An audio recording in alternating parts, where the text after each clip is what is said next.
haven't talked to enough people or you haven't seen very many officials, but Oh, no. I'll accept the compliment. What we're hoping for, I'm just going to apologize ahead of time. I've never done this before. I'm pretty sure that I will be biased towards the Falcons and probably lose my train of thought multiple times, but I think Bob will be here to keep me kind of in track. And hopefully we are going to see a Falcon victory. Bob and I were talking. It's been a rough start for the Falcons, but you look back to last year, this was the game where they kind of turned it around. They were able to get the better of the Trojans 42-14, but the Trojans are off to a nice start this year. Yeah, they come in tonight 4-1 on the season. Impressive. I think it's kind of unexpected. I think you mentioned they were 1-8 last year, and I don't think the prognosticators probably had them picked to finish very high. But they've put together 4 wins to start the season. It's interesting. Both teams, a lot of people look at this and say, West Burlington doesn't have much to play for. Certainly Fairfield does. They're in the hunt for a playoff spot, runner-up first and second teams in the district advance, and they're right in there right now. But West Burlington has something to play for, I think, and that's to improve each week, maybe improve enough to be competitive and get a win tonight and build for the future. So, I think both teams are playing for something tonight.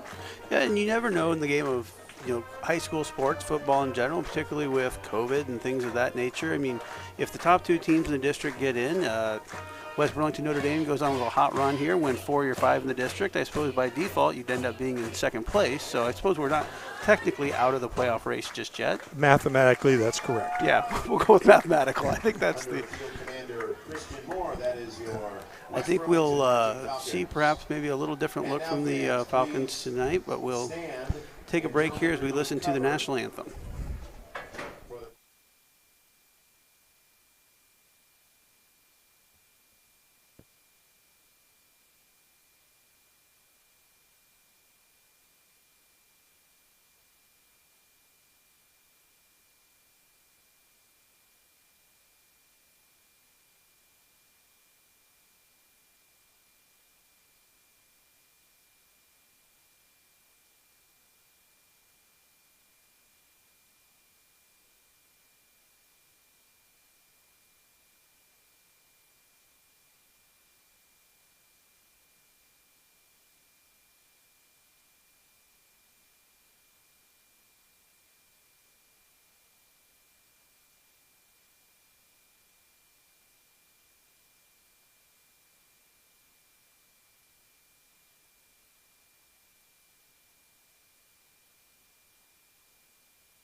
As we come back from a beautiful rendition of the National Anthem, took a little glance around, and I'll be honest, I was concerned about what our crowd might look like tonight with a Hawkeye football game going on and another game in town, across town, against 2, I think, maybe top 10 teams in 4A. But I think it's a nice turnout here. Maybe a little less than a typical homecoming, but still a nice turnout.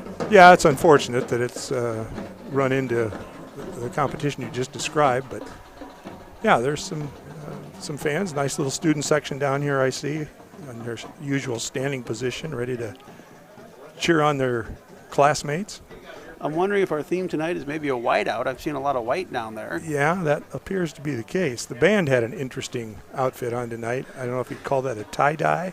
I think that's what I would call it back in the day. I don't know if it was back to the 80s or 70s, or I'm not sure how far back do we have to go for that. Well, I hate to say this, but I'm a child of the 60s, and I think we are the ones who invented it. Okay, yeah. I'm not going to say we. I was not involved in that, but some out of my generation. Well, the Back in Black has started, which means the Falcons are going to take the field here fairly quickly.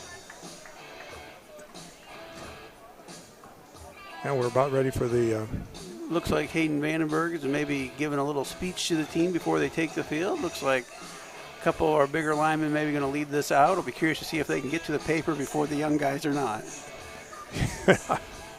Yeah, that sometimes doesn't work out that way. No.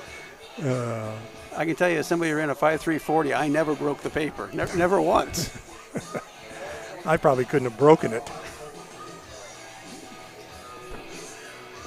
You know, kind of looking over at Fairfield, looks like they've got some decent-sized kids. I mean, it's a larger school, a larger program. I think everybody we play in 3A is going to be a little bigger than us, but we've got some big players ourselves. I think if we can just stay healthy, not turn the ball over, and give our offense a chance, we can be right in this game. Control the ball.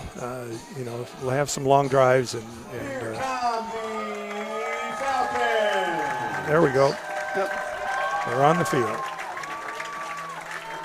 And you never know how homecoming impacts. You know, there's a lot of theories about, you know, kids get up for homecoming, some people think, and others think that all the distractions of the week work in the opposite direction. I'm kind of the belief, I'm a little bit of a cynic about things like that. I think the game is still determined by the kids on the field and how they prepare for the game and how they execute the game plan. And I think some of those other peripheral things have minimal effect. And that's just me talking. I'm sure you could find different opinions about that. Well, I would tend to guess that it makes very little difference. I'm going to guess that the team that plays better that day and has the better athletes out there is probably going to be your winner. But I'm also guessing that if my team had lost 7 or 8 homecomings in a row, I'd probably lean towards it's a distraction. And if they'd won 7 or 8 in a row, then it's probably a good thing. Yeah, that's a good point. So it looks like our captains tonight are number 73, Tyler Birch, number 8, Carson Chiprez. I think that's number 79, Brady Hoovelman, and number 10, Hayden Vandenberg. For keeping the Falcons healthy. So you got a couple of your linemen, your linebacker, quarterback, and you got your wingback. Although I'm not sure tonight.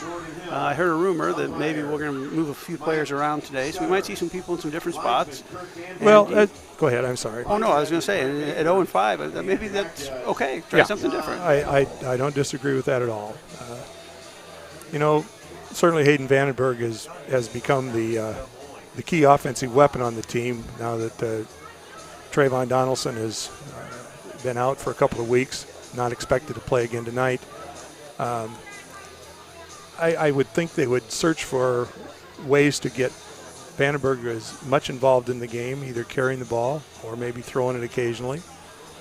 He's certainly also their leader on defense. I see from the team stats he leads the team in tackles, so he's the key. And you know, utilizing him in the best way possible is probably good coaching.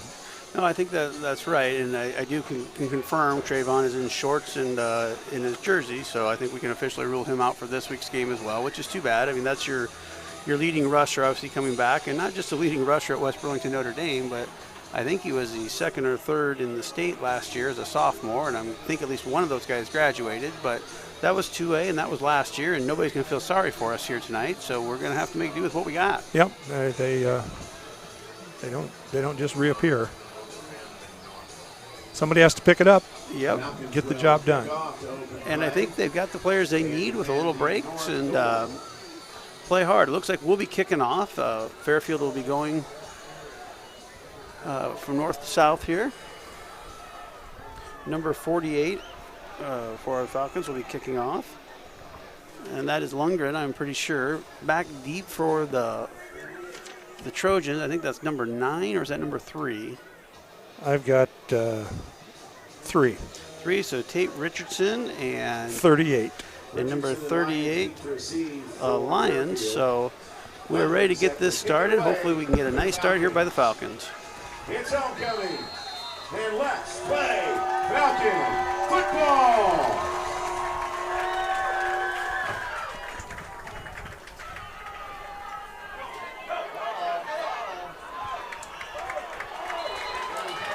So that may be the break we're looking for. Return up the middle, tackle by number 15. I think that's number 1, actually, Landon Whitmore. Ball's on the ground. They have not ruled it yet. Looks like it's going to be Fairfield's ball. So about a 21-yard return on that kick. So got it out to about the 41-yard line. But again, talking about areas of improvement. First game of the year, we were struggling to kick the ball 20 yards. It was, I think, Lundgren's first year kicking for us, and that was a nice kickoff. Got it down to 10 or 15, and he's a freshman. I'm excited to see we might have a kicker for the next 3 or 4 years. Yep, that's never underestimate the importance of that part of the game. So it looks like the Fairfield comes out in 4 wide, 2 and 2, 1 back directly behind their quarterback, number 14. Big boy.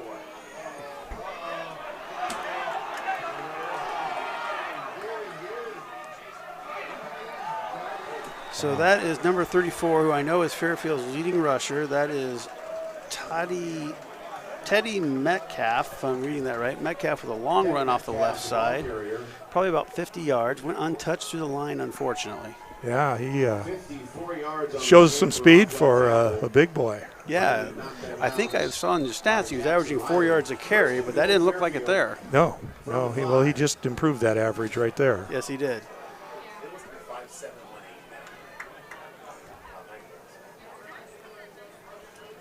I'm guessing he's going to get it again.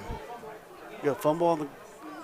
So a bad exchange, picked up by Fairfield, brought down by a flock of Falcons back there. Not sure exactly who all that was. Looks like they were going to fake the dive play to the big back, and in the attempt to pull it back out, the quarterback lost the ball. So we'll take that. That makes it 2nd and 2, or 2nd and goal, I guess, from the 2 would be a better way to describe that. Again, they're out in that 4 wide, 2 on each side.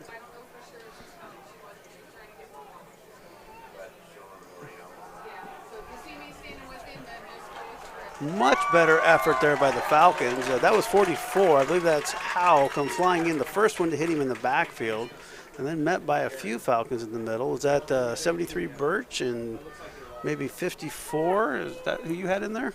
Metcalf, the ball carrier, yes. Yard. Vandenberg led the charge. And I think 56. Is that Shaughnessy Jenkins, I think, maybe getting the start in the D-line?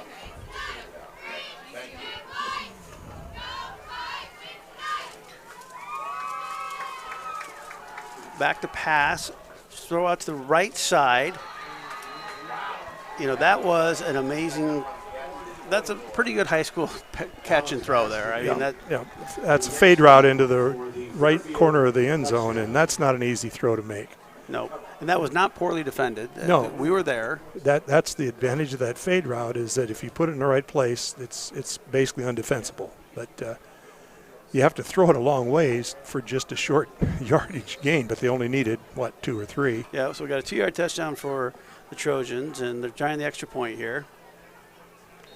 And the extra point appears to be good, so not the start we were looking for. We were commenting, even before we went on the air, that, when you're starting at 0-5, you're kind of looking to have a little bit of momentum go your way, and that loose ball looked positive for a moment, but not the start we were looking for.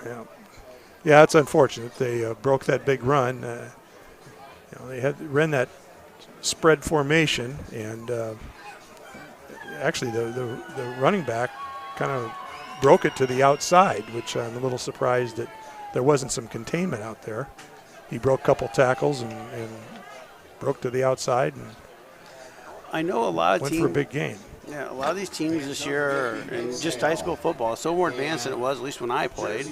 And they run this kind of RPO stuff where they're doing a lot of read of where the defensive end is. And I suspect we probably came up too far and just opened up a hole there, is my guess. Yeah. And nobody was there to fill. But nonetheless, we're going to have to score to win this game anyway, so now we just got to score 7 more. Back deep, it looks like that is Riley and... Is Chiprez? Is that Chiprez or is that Twilly? 3 and I think it's 8. All right, that'd be Chiprez then. Looks like Riley's going to take this kick. Bounces once, fields it nicely.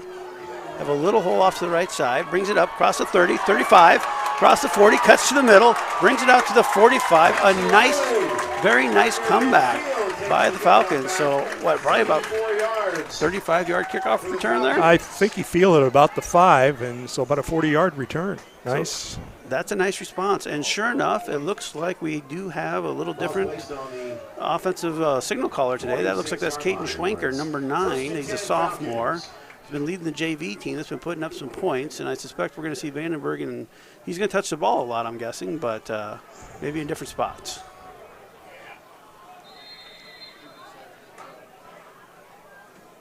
So Schwenker flanked by Riley, and a nice run off the right side. Riley carries the ball up around 8 or 9 yards, so he was Schwenker flanked by Riley, and I think that might have been Chiprez, but a nice start, 9-yard gain. They stopped the clock. I think they think it's close enough to take a look. Nope, they just signaled first down. Well, I got to tell you, Bob, I felt like at the end of our last game we did not get the spot, but I think that call went our way. Yeah, I would agree. So here we go, back again with the 2 running backs. Looking to pass out to the right side to Chiprez, just throws over the top. Probably wouldn't have gained more than a yard or 2 had he hit him. Yeah. I think that pass is designed to set something up later. Yeah. Now Vandenberg comes into the game for the first offensive play, it looks like. So Twilley was in the backfield there along with Riley. Now Vandenberg's in. He's going to flank Schwenker along with Riley. So we got 2 wide receivers to the left. 2nd and 10.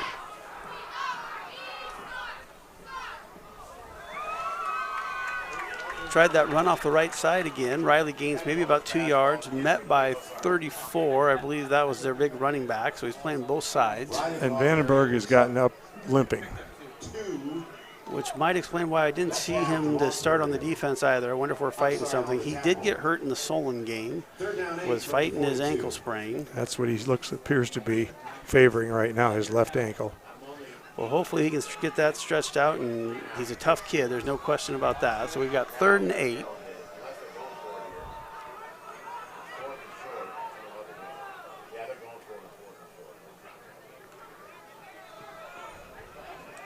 Oh, Schwenker's pass is tipped at the line of scrimmage. I think he was trying to go downfield on that, but is pulled in by Twilley, but for no gain. So we've got 4th and 9, and I forgot that I was the play-by-play guy there, so I was a lot of silence there I apologize for. You became the spectator. I did.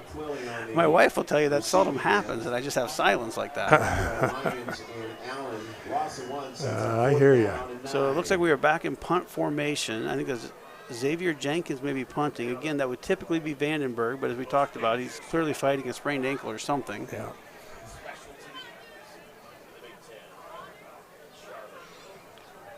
Jenkins with a decent punt. Fielded at the 20 where he's hit right away. Not sure who that was by the Falcons. Maybe number 74, big Aiden Niffen hustling down. Yeah, that's good coverage. So Aiden is one of those success stories that I wish all people would kind of recognize. Aiden was playing JV last year, went out for wrestling, and now is our starting left tackle and having a pretty good year, I think. No, he showed some heart and hustle there. Yeah. It wasn't a particularly high punt, so it wasn't something that was easily covered. He just hustled down and stopped the return man in his tracks, basically where he caught it. So Falcons come out with 3 and 1, again with the running back 34. Again, trying the right side. This looks familiar. We got some contact on him a little earlier this time, but again, gain of about 8 or 9. Eventually brought down by number 9. That's Caden Schwenker. Officials are taking a look again. Yep, they're moving the sticks on the first down. 34, I think we said that was Teddy Metcalf, if I recall correctly, and I think we better get used to saying that name, I have a feeling. So Allen, the quarterback, ran over, got the play, jogging it back in. Looks like we've rotated a little bit along our defensive line. I see Landon Whitmore out there now and Brady Hoovelman along with Birch and Howell. Vandenberg's back in at linebacker. That's a good sign. I see that. We got a flag on the play. That's usually good for us. It's probably going to be 5-yard mark off. Oh, I don't know. They're pointing our way. Maybe not. He was pointing at the perpetrator, I think. Hopefully that was number 3. Yeah, it's offside, or it's encroachment on West Burlington. I thought that might be the case. So I think that might have been encroachment out on our cornerback. Yeah. That's probably going to cause a coach or two to pull his hair out a little bit, but we're doing press coverage and just got a little too excited with the press coverage, I'm guessing. But so it's 1st and 5 now. Fairfield comes back out in that 3-and-1 look again with Metcalf behind Allen. Drop back to pass, looking up the left side. Overthrown. That was Baker on the coverage. So a nice job coming back from the little coverage there, and an incomplete pass brings up 2nd and 5. I do think, though, he might have had a step or two on us on that one. Yeah, he definitely was behind the defender, but again, fortunately it was overthrown a bit. That's a 35-yard pass. That's not going to be on stride every time. So again, that same 3-by-1 look, 3 to the wide side. Allen hands off to Metcalf, where he keeps it, holds it. That is, Allen pulls it, fooled me, fooled a fair amount of Falcons. We had a couple Falcons chasing him, but unfortunately nobody who had a chance to get hands on him. And that is a 61-yard touchdown by the Trojans, and the Falcons are going to have to regroup. Yeah, that's is not the start the green uniforms needed. Did a nice job of deception on that, fake the belly handoff, and as you said, when he got to the edge, there wasn't many Falcon defenders to stop him. So the extra point is good, and we are unfortunately at a 14-0. I think we'll take a little break here and regroup, and the Falcons will regroup, and we'll come back in about a minute.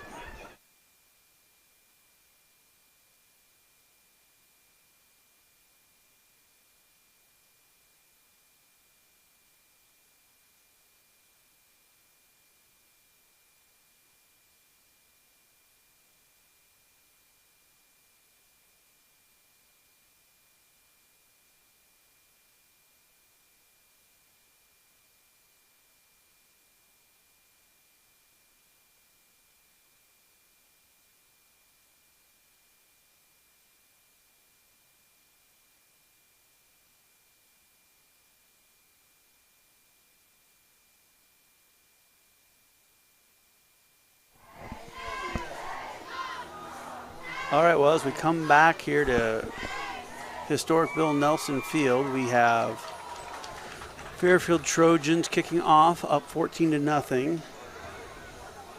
Some good hustle there on that play from some of our defensive linemen, but as we were discussing during the break, unfortunately the defensive linemen were not who were looking to make that tackle back there. Kickoff again to Riley, fields it cleanly. Brings it up the left side, does have a gap.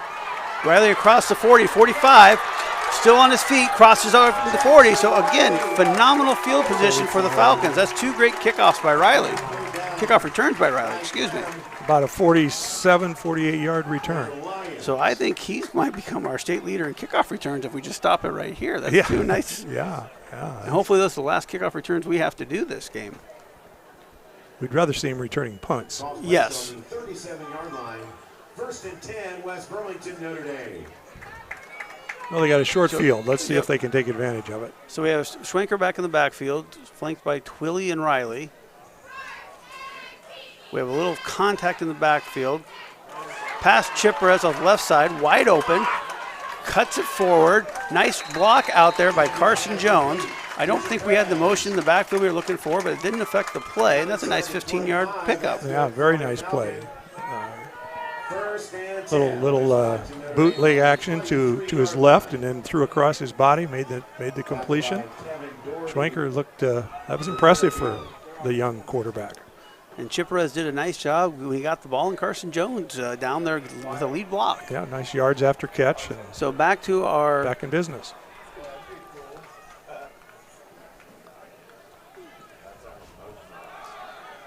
So that's a run by Twilly off the left side, gains about 6 or 7 yards. The pause there was, I just picked up on it. I don't know if you picked up on it yet, Bob, but we're doing something else different too. We got a tight end tonight. Okay. At least we have on a few of those plays. We only had 2 wide receivers out to the right, Yeah. 2 running backs. So, but a nice run to the left side by Twilly for gain of 6. A little more of a tight formation. Yeah.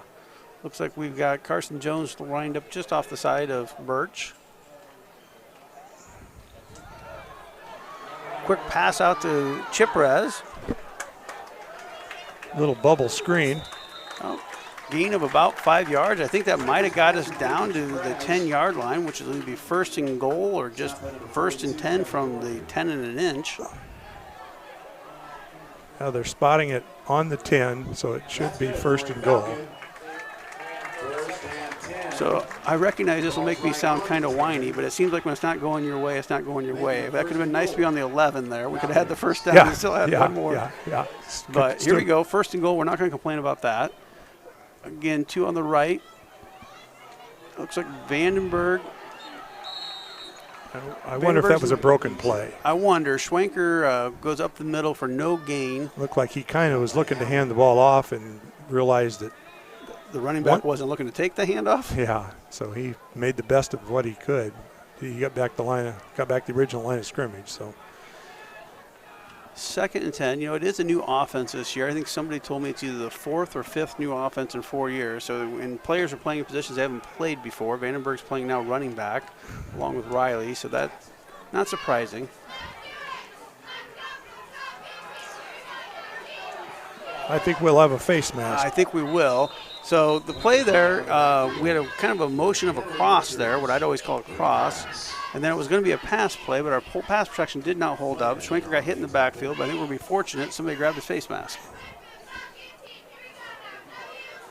Which will be half the distance of the goal.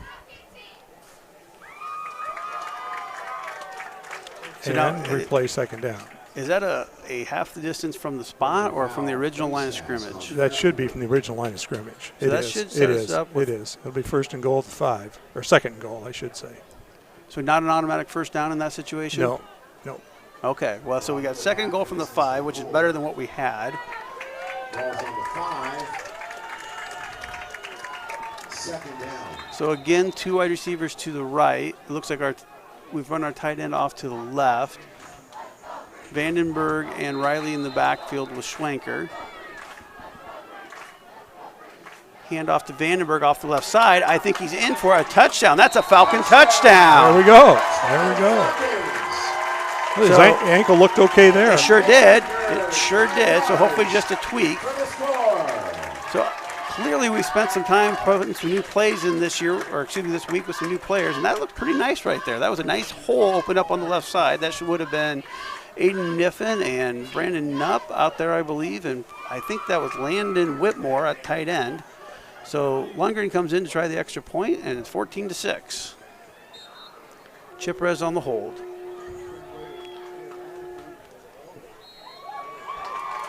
And the extra point is good by Lundgren, and so we have a 14-7 shootout here at Bill Nelson Field. If we can stop the large gains by the Trojans, I think we've got ourselves a ball game. Well, it's shaping up that way right now. That was a nice drive.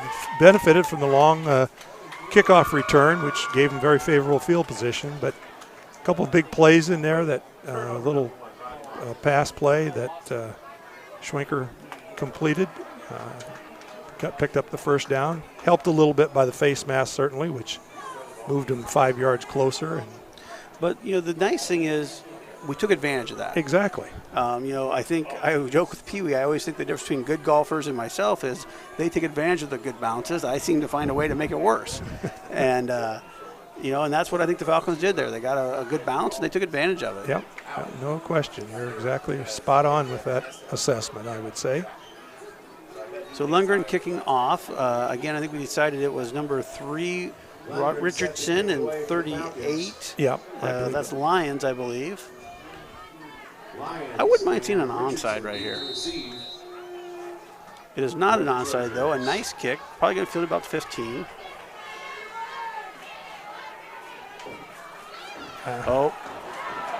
We gave up contain. Some nice hustle by Baker, but unfortunately we got a run off the left side. That's number 3, and that's a touchdown by the Trojans. We do have an injured Trojan on the field, but I don't think it's going to have anything to do with the touchdown, so that's not what we were looking for. Onside seemed like a better idea. Couple broken, as it turned out, I would have voted no for an onside, but after the result, hindsight's 2020. Yeah.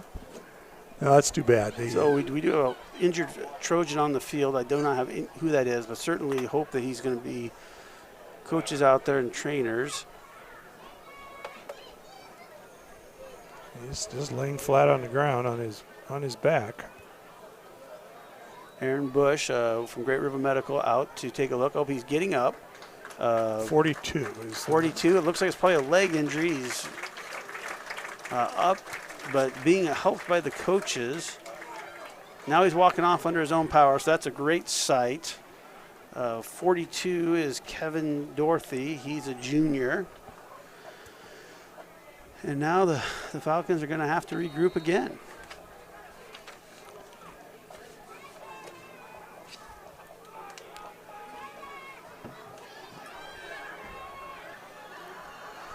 So 37 for the kick for Fairfield. Blocked, came through. I think that's Hayden Vandenberg with the block.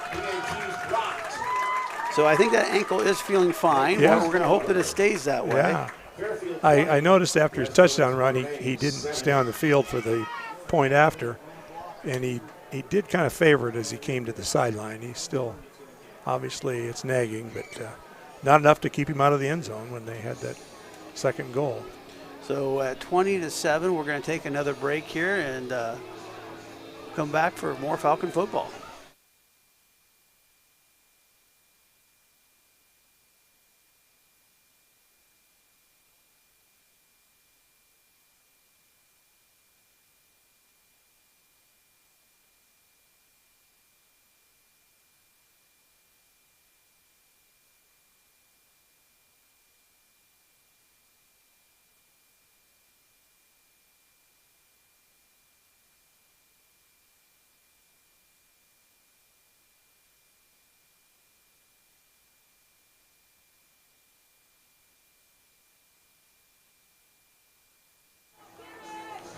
So as we come back to historic Bill Nelson Field, we have kickoff by number 37, kicking off again to Riley and Chiprez. They've kicked twice to Riley with big returns. I wouldn't be surprised to see Chiprez get this ball. Oh, a little squib kick, needs to get out of bounds, and it does for our benefit because we had nobody over there. I also think they could have perhaps called out of bounds or offsides on the kickoff, but that's one of those, as an official, you give them a little bit of the benefit of the doubt. I always felt they had to clearly be past the free kick line in order to flag it. And I can certainly understand that. It's kind of one of those disruptive things that doesn't really impact the game that much. Now, if they get a good step or two beyond it, obviously you have to flag that. But if they get their big toe over the line, you just let it go. So what I'm learning is we should be pressing our kickoff coverage as best we can to cross that line. But here we go. I wouldn't bank on that always being the case. So we tried the left side again with Vandenberg. Another nice run for maybe 2 or 3 yards, but the Trojans were there. So getting back to that 2 wide receiver, 1 tight end formation. Handoff off the left side. Twilley comes in for Vandenberg now for the second down, 2nd and 7. Brings up 2nd down, 7. Falcons really need to sustain a drive here. Get their footing underneath them. Again, come out in the 2 wide receiver set, tight end on the left. Pass off to the right side. Nice job by Schwenker to keep some footing. Yeah, Schwenker did a really nice job of avoiding the rush there. He was under some heavy pressure. And we just didn't hold our block on the edge there probably as long as we needed to. Yeah. I think we had some open wide receivers, but he couldn't get his feet set. But that was a nice play by a sophomore starting his first game to keep his composure and get the ball out to somebody. Yeah, I agree. It was well done. turned what could have been a substantial loss on a sack into a little bit of a gain. It's 3rd and what, 6? It's manageable. Yeah, I think it's about 3rd and 6 here. Probably going to see the ball in the air again, I'm guessing. I would think so. You got quick pass out to Riley off the left side. Gains, I would say, about 5. It's going to be just short of the first, but I'm going to guess we're going to go for this. It'll be 4th and 1 from midfield. It'll be interesting. I kind of feel like with the struggles you've had on defense, you almost have to go for this. Yeah, I would agree. Give the ball back to them, and they've had quick strike capabilities. So last year, I don't think we'd have any questions what we'd be doing here. Here with our, I'm not sure, but they did put Vandenberg in. I wouldn't be surprised to see that run off the left they had some success with. And sure enough, that's Vandenberg up the middle. Gain of about 10. That's a heck of a run by Hayden Vandenberg and a heck of a hole by the left side of our line. Really nice hole. So Vandenberg up the left side. He gets tripped at the line of scrimmage but keeps his feet. Probably falls forward for about 8 or 9 more, wouldn't you say, Bob? Yeah. We usually talk about receivers in yards after the catch. That was yards after contact. Absolutely, the old yak stat. Yeah. Timeout by Fairfield. I think we'll also take that timeout. I think we don't have a whole lot of depth on our team, and any breaks we can get, we'll take. We'll take a break here as well as we watch this timeout.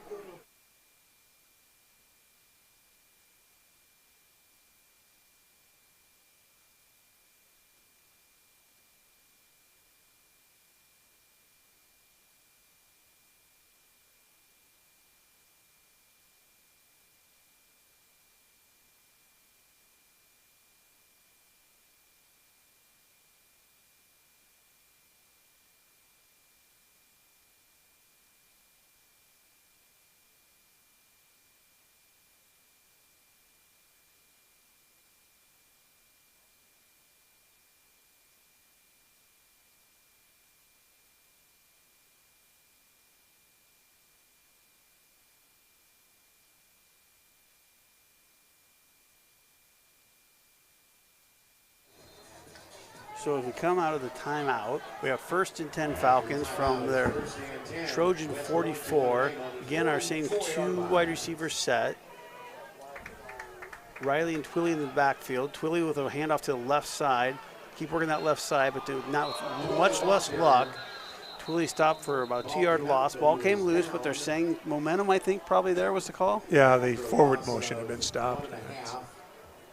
The whistle blew just prior to the ball coming free. And I think that was a favorable break for the Falcons. Yeah, it turned out that way. So we're going to have 2nd and 12, which is maybe the best we could have hoped for out of the way that play went. Again, 2 to the right. Kip and Chiprez out to the right. I think we have Vandenberg and Riley in the backfield. Schwenker at quarterback. A nice job there. It's a little swing pass to the right to Hayden Vandenberg, and I think that was actually thrown behind the line of scrimmage, and Hayden Vandenberg does a nice job of keeping his hands on that, or that could have been another big loss. So as it is, about a 3-yard loss. It was close. I think it was probably forward.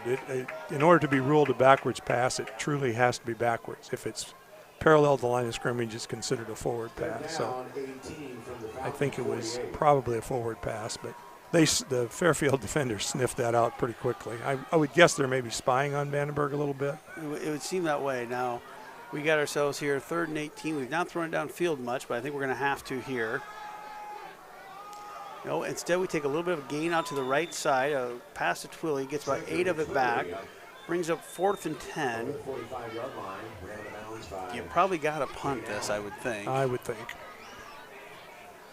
By the looks of things, I would say they're not going But to. I think number 5 punted the last time. That was Jenkins, and he's not in there. No, I think they're. I do think we are probably going for it here, and I think probably the fact we haven't had much in the way of stopping them on offense is probably the thought process here. And it's of no benefit to use a long count and try to draw them off sides. They're still going to be far short of the first down. So he's got time. overthrows. Had Landon Whitmore running out to the left side, overthrew him a little bit, so we're going to have the Trojans take over on down. That was a nice pocket, just a little bit excited maybe, and just a little overthrow. Yeah, and I think that's your inexperience showing through right there. He's been under pressure most of the time, and I think he didn't take as much time as he could have to get his feet set and lay it in there for his receiver, Whitmore. But so we got 1st and 10 now for the Trojans from the 43, and you hate to say you have to have a stop in the first quarter, but I kind of think you got to have a stop here to show on defense you're gonna get some resistance here. Fairfield lines up again, and there are 2 wide receivers on each side. Whitmore right up the middle, or excuse me, that's not Whitmore, that's Metcalf right up the middle. I didn't see exactly what happened other than just straight dive hole. That's what it appeared to me. And West Burlington Notre Dame has shown little ability to stop the run right now, and that's really the story of the game. And it's mostly Metcalf. I mean, although I guess their quarterback, Allen, did have that real long run, but the way Metcalf is running, I have a feeling we're going to see him a lot. Yeah. So we're going to go to the end of the first quarter here. It's 20-7 Trojans, and the Falcons need to regroup on the defensive side of the ball. We'll be back here for the second quarter.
It's a great place to stop. The Broadway.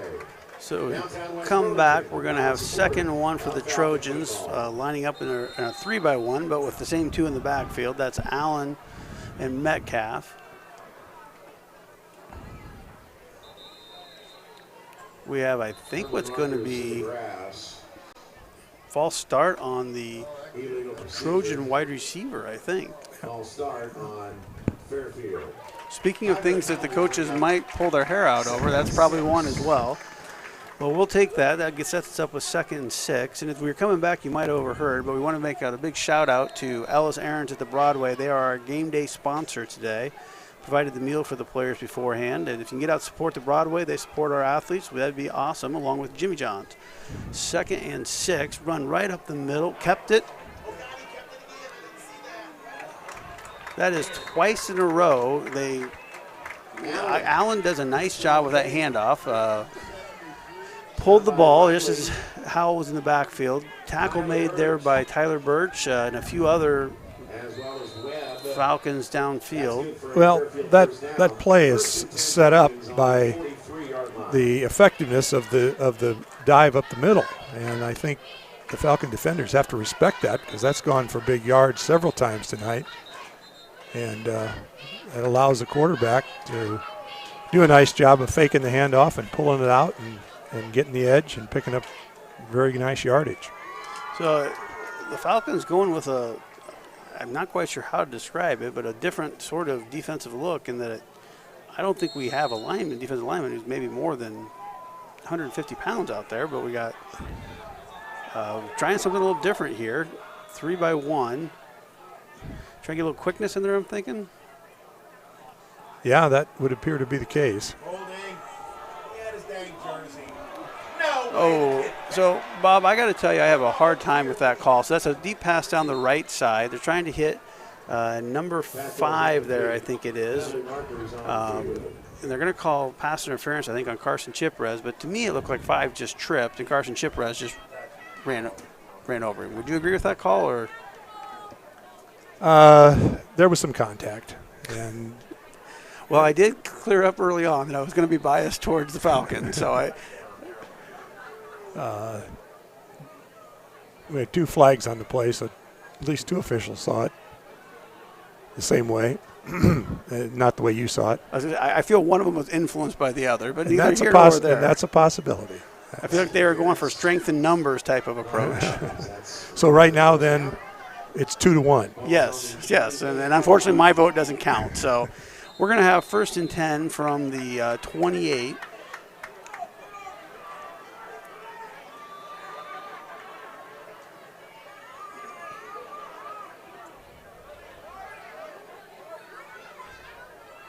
Good. Run up the middle by 34, hit in the backfield by Vandenberg, also part of the tackle, number 19. Number 19 is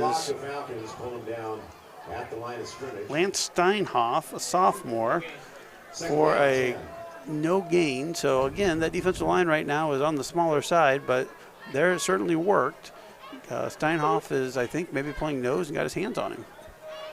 That's one of the few times they've stopped that running back at or near the line of scrimmage, so that's positive. So Trojans come out with their 2 wide receivers on each side. Is 2nd and 10. Motion comes in from 44. Again, 14, Allen keeps it. Pass to the right side, broken up very nicely by Baker, number 29. And so we're going to bring up 3rd and 10 here.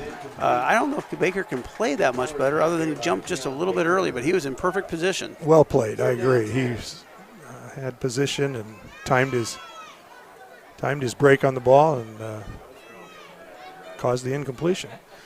So, again, a little play action off of that. I know I'm struggling to kind of keep track of where the ball is. I'm sure the players are as well, but that was well defended by the Falcons. So we're going to bring up 3rd and 10. I'm sure they're going to go for this, regardless of what they get here. Yeah, they're in 4-down territory, unquestionable.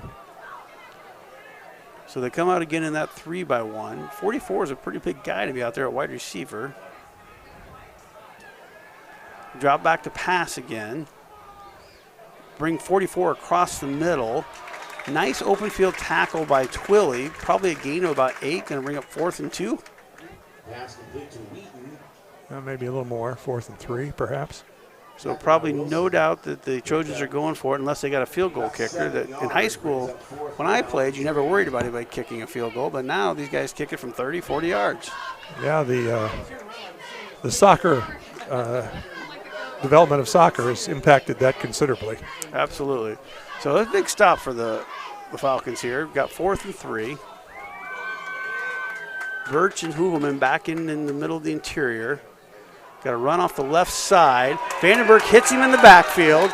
Phenomenal read by Vandenberg. Good call by someone. We got a stop there. We got Falcon football, 1st and 10 from our 25. We'll run blitz by Hayden Vandenberg, and as you said, read it well and brought the running back down for a loss. So I overheard actually in the Broadway this past week, somebody say that our quarterback plays linebacker back when Hayden was playing quarterback, but I kind of feel it's more like our linebacker plays quarterback. That's a pretty good assessment. I would say, as good offensive player as he is, he's probably a better defensive player. So here we go. We got Falcons off 2 on the left. We got Vandenberg and Riley in the backfield. A little RPO there, I think, by Schwenker, and an incomplete pass out to the left side by Chiprez. Had he caught it, it would have been a gain of about 3, but a little behind him would have been a tough catch. Yeah, it was. Again, Schwenker's doing some good things, but he also shows a little of his inexperience from time to time,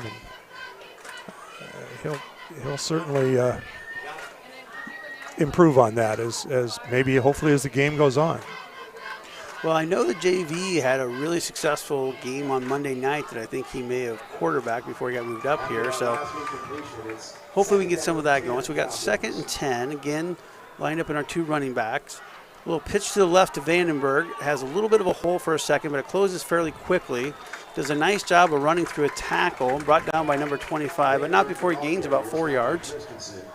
Yeah, nice gain on that. Makes this 3rd down play manageable. Looks like about 6 perhaps.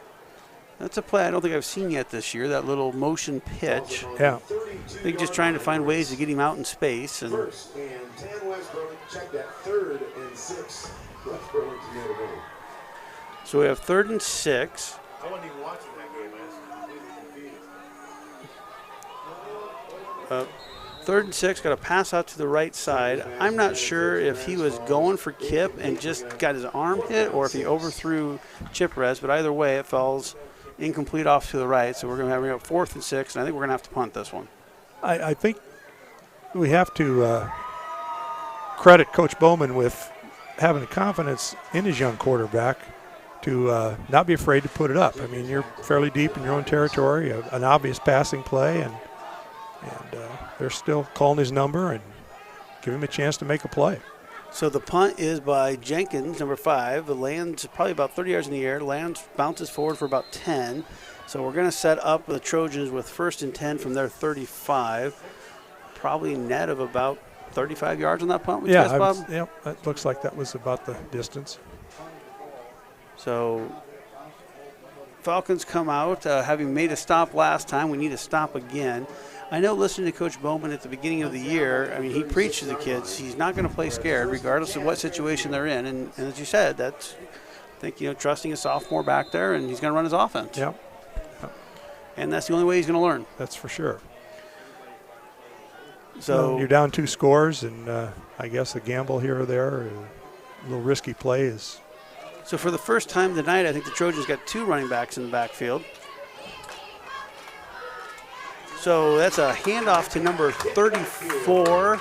That's Tyler Birch, number 73, makes a nice gash into the backfield and drops him for about a 3-yard loss. Yeah, the last series and now the start of this series have certainly done a much better job, Falcons, of defending the run, particularly that run up the middle, which has caused them a lot of difficulty early in the game. Yeah, if we can kind of lock down a little bit here, and I do feel like the Trojans have the size advantage in the wide receiver area, but again, if they're having to put the ball in the air, there's good things that can happen for us as well. It looks like they've got the big lineman back in there now, the defensive line. Yeah, that was interesting, that last series with the smaller guys, as you pointed out. I wonder if that was a message, maybe. Could have been. Could have been. If it was, after that first play, it was. Message well received. Yeah, well received. So that is, in my opinion, I'm going to show a little bias here, but I'm going to give credit to the defensive line to blow up that little screen pass. I think they got it on the quarterback a little quicker than he was wanting. Number 2 there, I'm not sure who that is, but he went flying into the backfield, and Birch was back there as well, but it was 2 who put the pressure on the quarterback. Is that Isaiah Fenton, I believe, is number 2. I have not seen Isaiah play much this year, but certainly that was an encouraging sign. Looks like we've got a timeout. Looks like we do. So we're going to bring up 3rd and 13. I didn't see. Did you see who called the timeout? I did not. But they're only giving the Trojans 1 timeout left, so we're going to say it was the Trojans. I would assume that's who it was, yeah. Yeah, it would have been.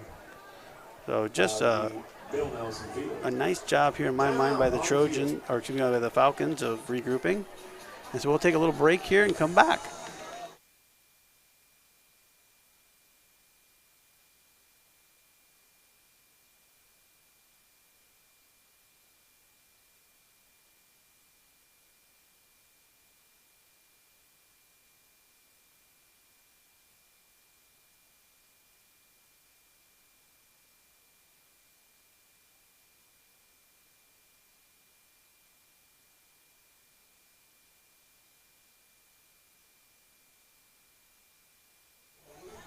So as we come back, it's 3rd and 13 for the Trojans, and looks like we got our smallest defensive line in there again. I think we're looking to get some pressure in the backfield.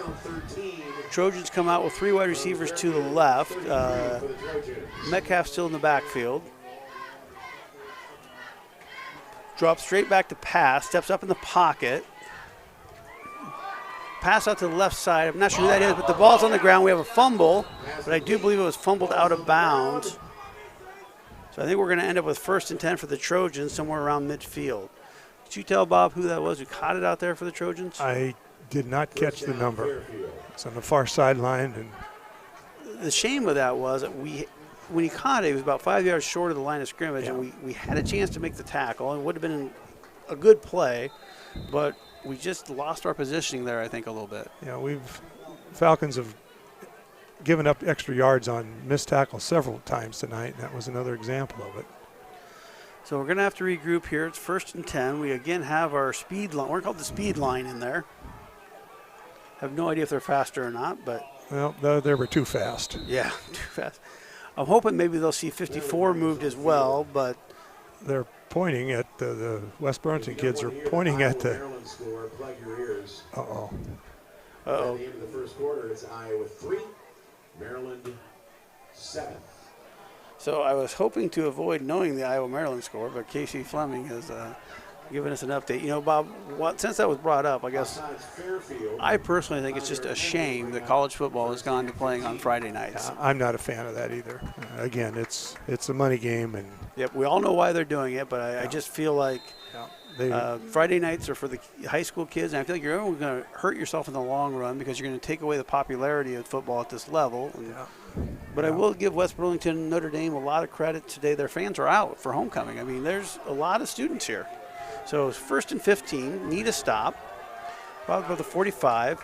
Hand off to our old friend, number 34, Metcalf. Breaks off to the right side. Hurdles Carson Chiperez. That's a large man to be hurdling. Yeah. Unfortunately, it's a 16-yard gain off the right side. And we've yet to figure out that riddle. Well, they contained him for a few plays on the previous series.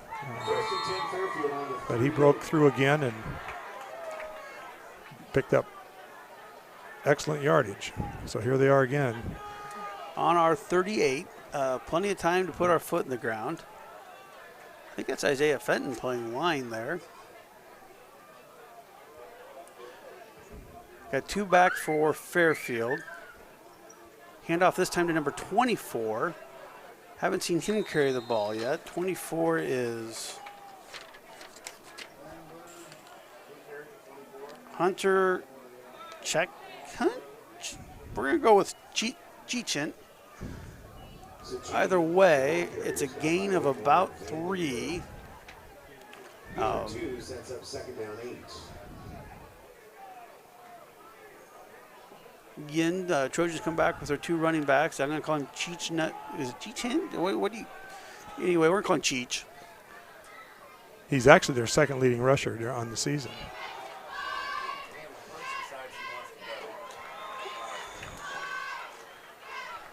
So we got a pass off to the right side to number 44. And I think I mentioned earlier, we've got some tough matchups out on the perimeter. That was another nice throw and pass right on the edge. Well thrown. Yep, had some pressure in the backfield, but didn't get there quite in time. That was tough to defend. It was he was up against the sideline and a well thrown ball, and sometimes you just got to tip your hat. 1st and 10.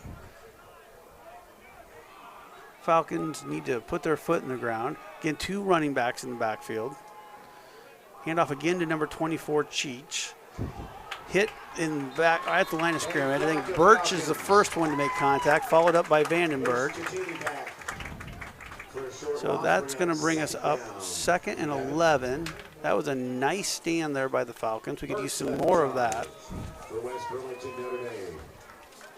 Yeah, good penetration and rotating our bigger defensive linemen. I think that makes some sense. Try and give them a little bit of a break. So again, 2 running backs in the backfield. So they've gone away from that 2x2, now going to the 1x2. I'm going to say Sechetny. Chechny?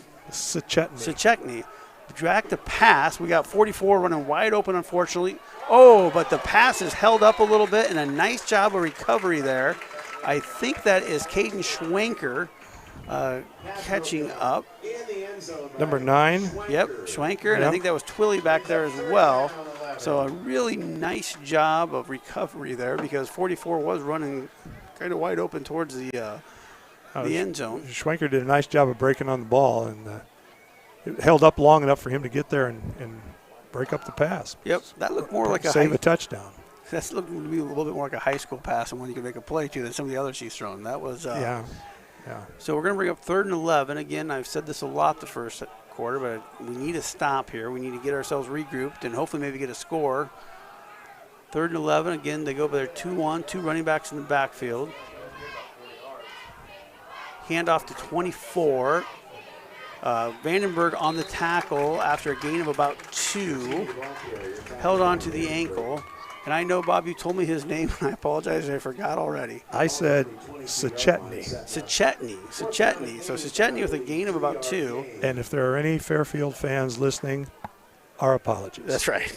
We apologize to the entire family of number 24. We were not provided with the phonetic pronunciation. And if I was, I would have butchered it anyway, I'm afraid. All right, so 4th and 8. We're going to need a little bit of a big stop here. Got our smaller defensive line in there looking for a little quickness. Kind of wonder if you don't bring a little blitz here and try and get some pressure on them. Pass off to the left side. Oh.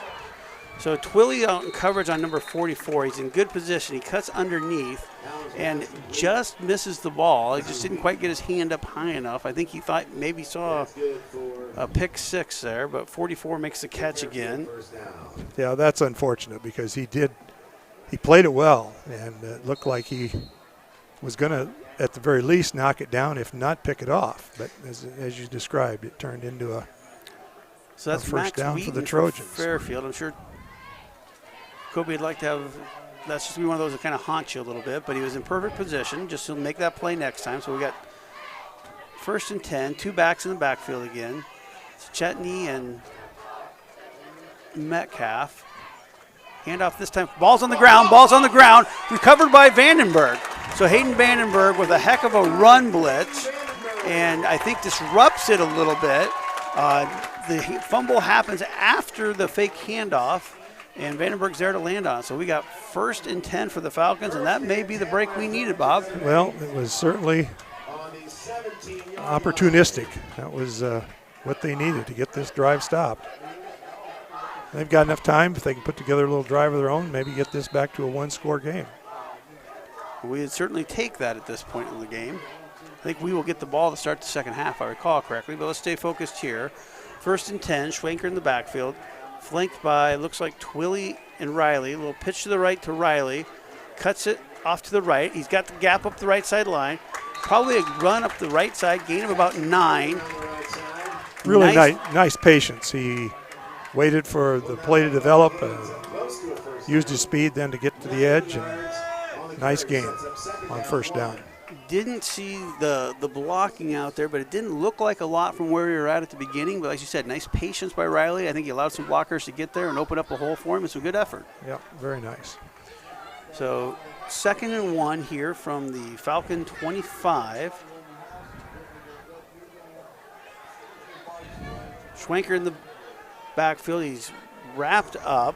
So it was a pass. I'm not sure if he was looking out to the left. I think maybe he's going to try and take a deep shot to Kip. Wasn't there. And then the pocket just kind of collapsed around him. It looked like he might wiggle out of it, but didn't happen. That's one of the longer times he's set in the pocket. Usually he's been unloading more quickly than that, and unfortunately it didn't work out well that time for him. So go back 5 yards, bringing 3rd and 7. 2:50 left here in the first quarter. Again, Schwenker in the backfield, flanked by, I think that's probably Twilly and Riley. We're going to try that pitch to the right again. Riley's got the edge, some extra effort. He gets spun forward. I think it's going to depend on the mark. It was right by the 1st down marker. Close to a 1st down. So it's going to bring up 4th and short. No, they're going to give us a 1st down. No, So that's, They did. So I don't know who it is, and I thank him for volunteering, but whoever is running the down marker made us think it was about a yard short, but they've called a 1st down, but now maybe we're going to measure it. So that's interesting. See, is that is that a request from the sideline? Can they do that? Yeah, they can. But usually you do it before the ball's moved. You do it at the spot where the run ended. So they've requested a measurement. It looks to me like we either are going to have it or be about 2 inches short. They're saying an inch or two. Now they're signaling 4th down. 4th and inch. I think you got to go for it here. That's interesting. So you got 4th and an inch. Understand if you don't get it, you're basically giving Trojans first in prime position, but there's only 2:20 left, and our punting game isn't. We're in our backup punter, so I think we're probably going to go for it here. Now, this is where you might like Vandenberg to be your running back. Yeah, he's been effective in short yardage situations. I wonder if we might see him. I suspect we're going to let the clock run down as far as we can here, and then take a timeout and maybe think about it some more.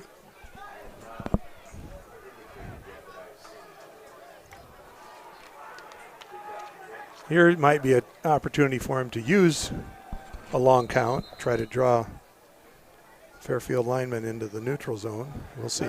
No, I think that would make some sense, some hard snap. Yeah. One of the, I don't want to say downsides, but I don't have a better term for it, but the shotgun offense that we run, the takes away the quarterback sneak is, yeah, it's going to be pretty tough. So unless you just come sprinting out there and do the quick snap, which they tried, I think maybe against Fort Madison or maybe it was Mount Pleasant, I don't remember which.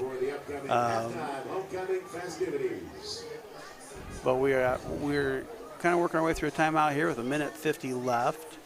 Going to have 4th and inches. And we'll be back to hopefully call a Falcon first down.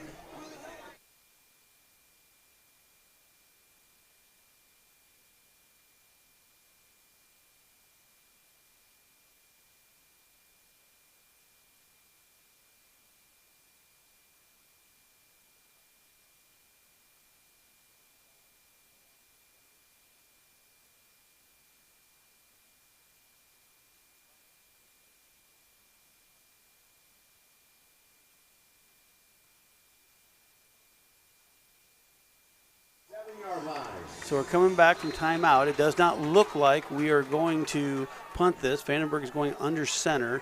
I suspect that may be that quarterback sneak we were talking about. He runs off right side. Nice gain there. Gain of about 5 or 6 yards. So, well, that answers our question. Good decision. Excellent decision. Coach Bowman with a great call there. So now we're going to have 1:45 left, 32-yard line. I suspect we might see a pass or two here. We've not really been able to develop the pocket probably that we're looking for, though, to kind of push this ball down the field. Looks like a little confusion on the field. Vandenberg coming off. Yep. To use a timeout. So I think we're going to have to use a second timeout here. So leave us 1:30 and a chance to regroup, and we'll regroup here and bring you back at the end of the timeout.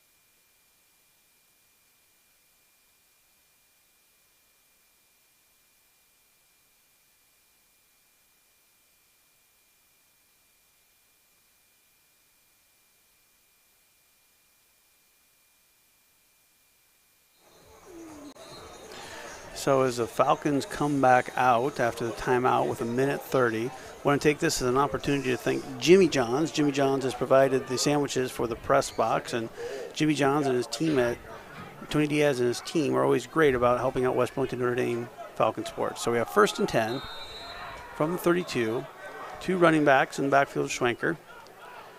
Schwenker pulls, little throw out to the right to Chiprez. Incomplete pass, and given the time and the distance, that may not have been all bad to be incomplete. Had he caught that, would have been a whale of a catch, but it would net us about a yard. Second down 10. Unfortunately, again, Schwenker was kind of running for his life on that. Yeah, they're using the rollout. I think they feel that the Swinker has the best chance of being effective to move him out of the pocket rather than the pocket has not really been, as you mentioned before, very well established. So we're going to have 2nd and 10. Pitch to the right to Riley off that right side. We've ran this play fairly effectively quite a bit, but I think the Trojans are starting to defend it a little better, but a gain of about 5. It's going to bring up probably a little carried away with 5, probably a gain of 4. Going to bring up about 3rd and 6 with about a minute left as we run down. I suspect we'll be in no hurry to snap this given time, distance, and what's going on. Yeah, I'm a little surprised Fairfield isn't using the timeout to conserve a little time in case they are able to get it back here. So here we go, 3rd and 6. 2 wide receivers to the left. Got 2 backs in the backfield. Handoff, I think that's to Hayden Vandenberg, right up the middle. Runs over some people. Gets the ball out to midfield. If you have a no huddle, I think you want to start it right here. What an effort. Hayden Vandenberg with a heck of a run. Had to be a decent hole there because he doesn't get touched till about 5 yards downfield, but the rest of that was a determined run by Hayden Vandenberg. He ran over about 2 or 3 defenders and came out on the good end of them. So we're coming out in our no huddle. Direct snap, and unfortunately a blitz by number 44, and no one picked that up. Comes off the right side of our offense. I couldn't tell if they stacked that side or not, but that's going to be a loss of about 15, and I suspect that's the end of our drive here. So we got a timeout. I'm not sure who called West that. Burlington called West that. Burlington called it, so we got 2nd and 10. Going to probably regroup and try 1 or 2 more plays here, I would guess. Actually, it's about 2nd and 20. Good. Yeah, and even 20 might be generous. It might be 2nd and 20 plus. yes. So at this point, though, I guess you got the ball about the 38. I don't think the first down is going to be relevant. It's going to be whether or not we can hit something and get some running.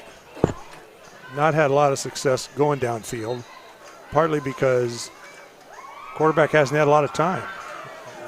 I don't know if we have a screenplay in our repertoire, but it kind of feels like that might not be a bad option here. Yeah, a lot of times you see that in these situations. I think usually safe as far as not risking an interception, and sometimes can spring those for big gains. so. We're back out for timeout. 2nd and 23. Falcons are in 2-by-2 with only 1 back in the backfield. That's Riley. Got a pass out to the right, falls incomplete. Attempted pass to Carson Chiprez, number 8. Grabbing at his hip. I don't know if he landed on the ball, maybe. I thought it looked more like his wrist, like he meant to land it on his wrist. Nonetheless, he's a tough kid. He's back into the huddle. So it's 3rd and 23. So that was a Trojan timeout. We have 1 left. Do you run the ball here? Yeah, I think now West Burlington, Notre Dame's at a point where they just need to get in the locker room and not. Nope, they are throwing it. Taking a shot down to Brendan Kipp off the left side. In my opinion, a little contact by 38, but nonetheless, probably not enough to call. It's going to bring you up 4th and 23 with about 10 seconds left. So West Burlington, Notre Dame is going to go down swinging. We do have a flag on the play. Whatever it is, I'm guessing. I think I saw a holding call, but that's what I would guess by the position of the flag and the timing. Yep, it's holding. Now, surprisingly, they're taking it here, which would surprise me. I would have guessed we'd decline that and make us punt at 4th and 23. Now we'd have another chance to run off some time. Yeah, that's interesting. I'm not so sure I don't just down this ball right here. Oh, they're bringing it back forward. I'm not sure what's going on. Oh, they had to. Okay. They had to find the previous line of scrimmage. So it's 4th and a long ways. And they've not moved the down marker yet. This is. I'm guessing now Fairfield has decided they're declining. They should have been. They must have been listening to our broadcast. Should have kept our mouths shut. Not said anything. Yeah. Well, that was an interesting sequence. So we're going to 4th and a long ways. Biggest thing here is just to get this punt off. I would almost think you punt it towards the out of bounds marker. Fairfield doesn't seem to necessarily be bringing any pressure, although 44 gets in the backfield. We do get it off. Punt lands. Just let it go. Just let it go. And the clock will expire. So That'll do it for the first half with your score. you don't like going down 20-7, but at the same time, the way this game started, if I told you, Bob, we'll be at halftime at 20-7, I think we both would have took that. Yeah, they've hung in there pretty well after that disastrous start. 2 big plays and a 14-0 deficit. So I think we're going to have to make some adjustments at halftime. We're going to have to figure out how to keep 44 out of our backfield. He's really caused some problems on both sides of the ball. He's kind of been their primary receiver and now also very disruptive. They list him at 6'2", 170, and I don't see the 170. I think they're about 50 pounds light there. I don't know about you, but nonetheless, we're going to go into halftime here, homecoming. I'm sure there'll be the announcement of our court, and we'll just let you listen to that. And we'll be back to bring you the third quarter.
Well, welcome back to historic Bill Nelson Field for tonight's homecoming game. We were just talking during the intermission. It is really a nice crowd out here for homecoming. Very proud of the Falcon fans. I was truthfully a little concerned with everything that's going on, that the crowd may not be here today to support our team, but they're here, and we got a 20-7 game. Falcons are going to get the ball to kick off, and as we said when we were leaving for the half, that I think the way the game started, you take 20-7 and take your chance in the second half. Yeah, after the 2-touchdown deficit that the Falcons had to overcome, they've got their chance. They're going to have to show a little more consistency on offense. The young quarterback needs to mature a little maybe this half and gain a little confidence. They've shown some ability to move the ball. Certainly benefited from a couple nice kickoff returns for favorable field position, but it's certainly not out of reach. And there was a time when I think we would have thought that was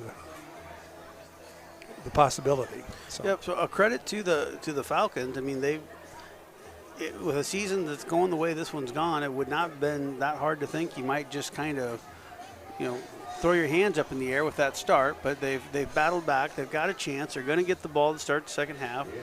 I think you would agree the run game has been there. I think we've run the ball fairly effectively. We just need to find some balance. Yeah. Well, and to expand on your point a little bit about the 0-5 team, I think you have to give some credit to Coach Bowman and the staff that have kept the kids that's what I'm looking for. They've kept them engaged? Yeah, that's a good one. Thinking that they can still play winning football and not certainly by no means have they folded their tent and wrote this season off.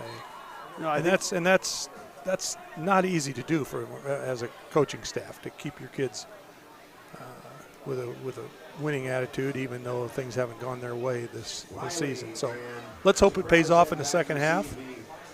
We'll see. Yep, and so we're going to start to kick off. They got Riley and Chiprez back.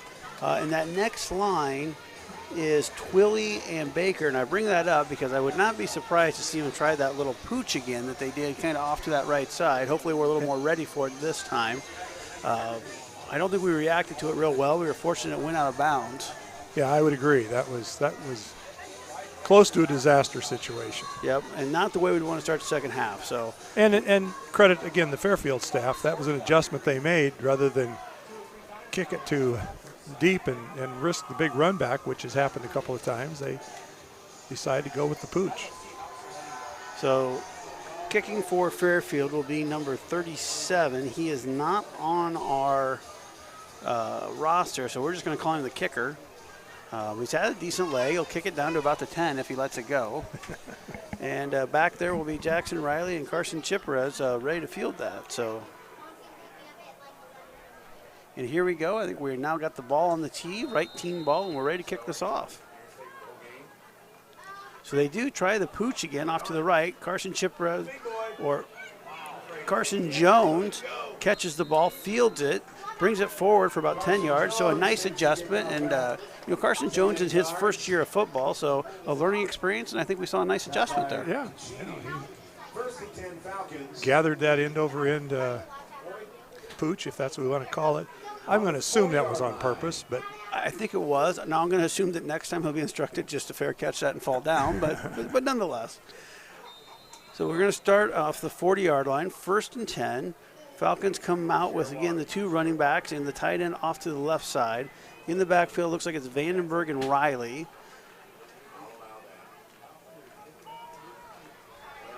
We got a pass out to Chiprez off to the right side, gain of about 3 or 4.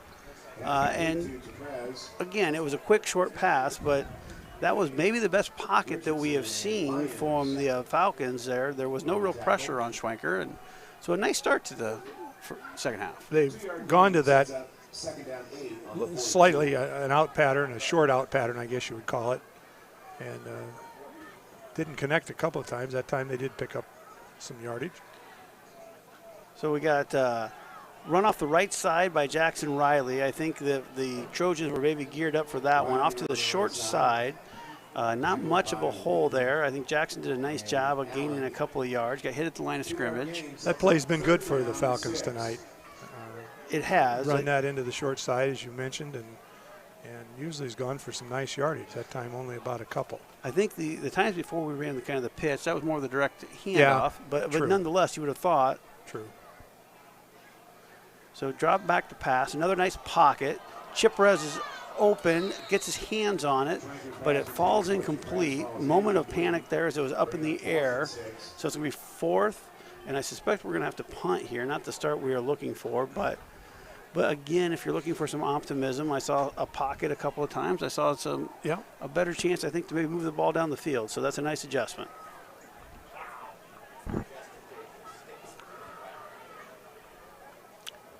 So back to punt. Jenkins punts. The snap not the best, but no real pass rush. Hoping this will land on a Trojan. It does not. Takes a Falcon bounce. It was fairly close to that happening. They weren't aware how short the punt was and weren't looking. So I think we're going to net about 34 yards out of that. So it's going to be 1st and 10. And we need definitely a better start to the second half on defense than we had last. There's no question about that.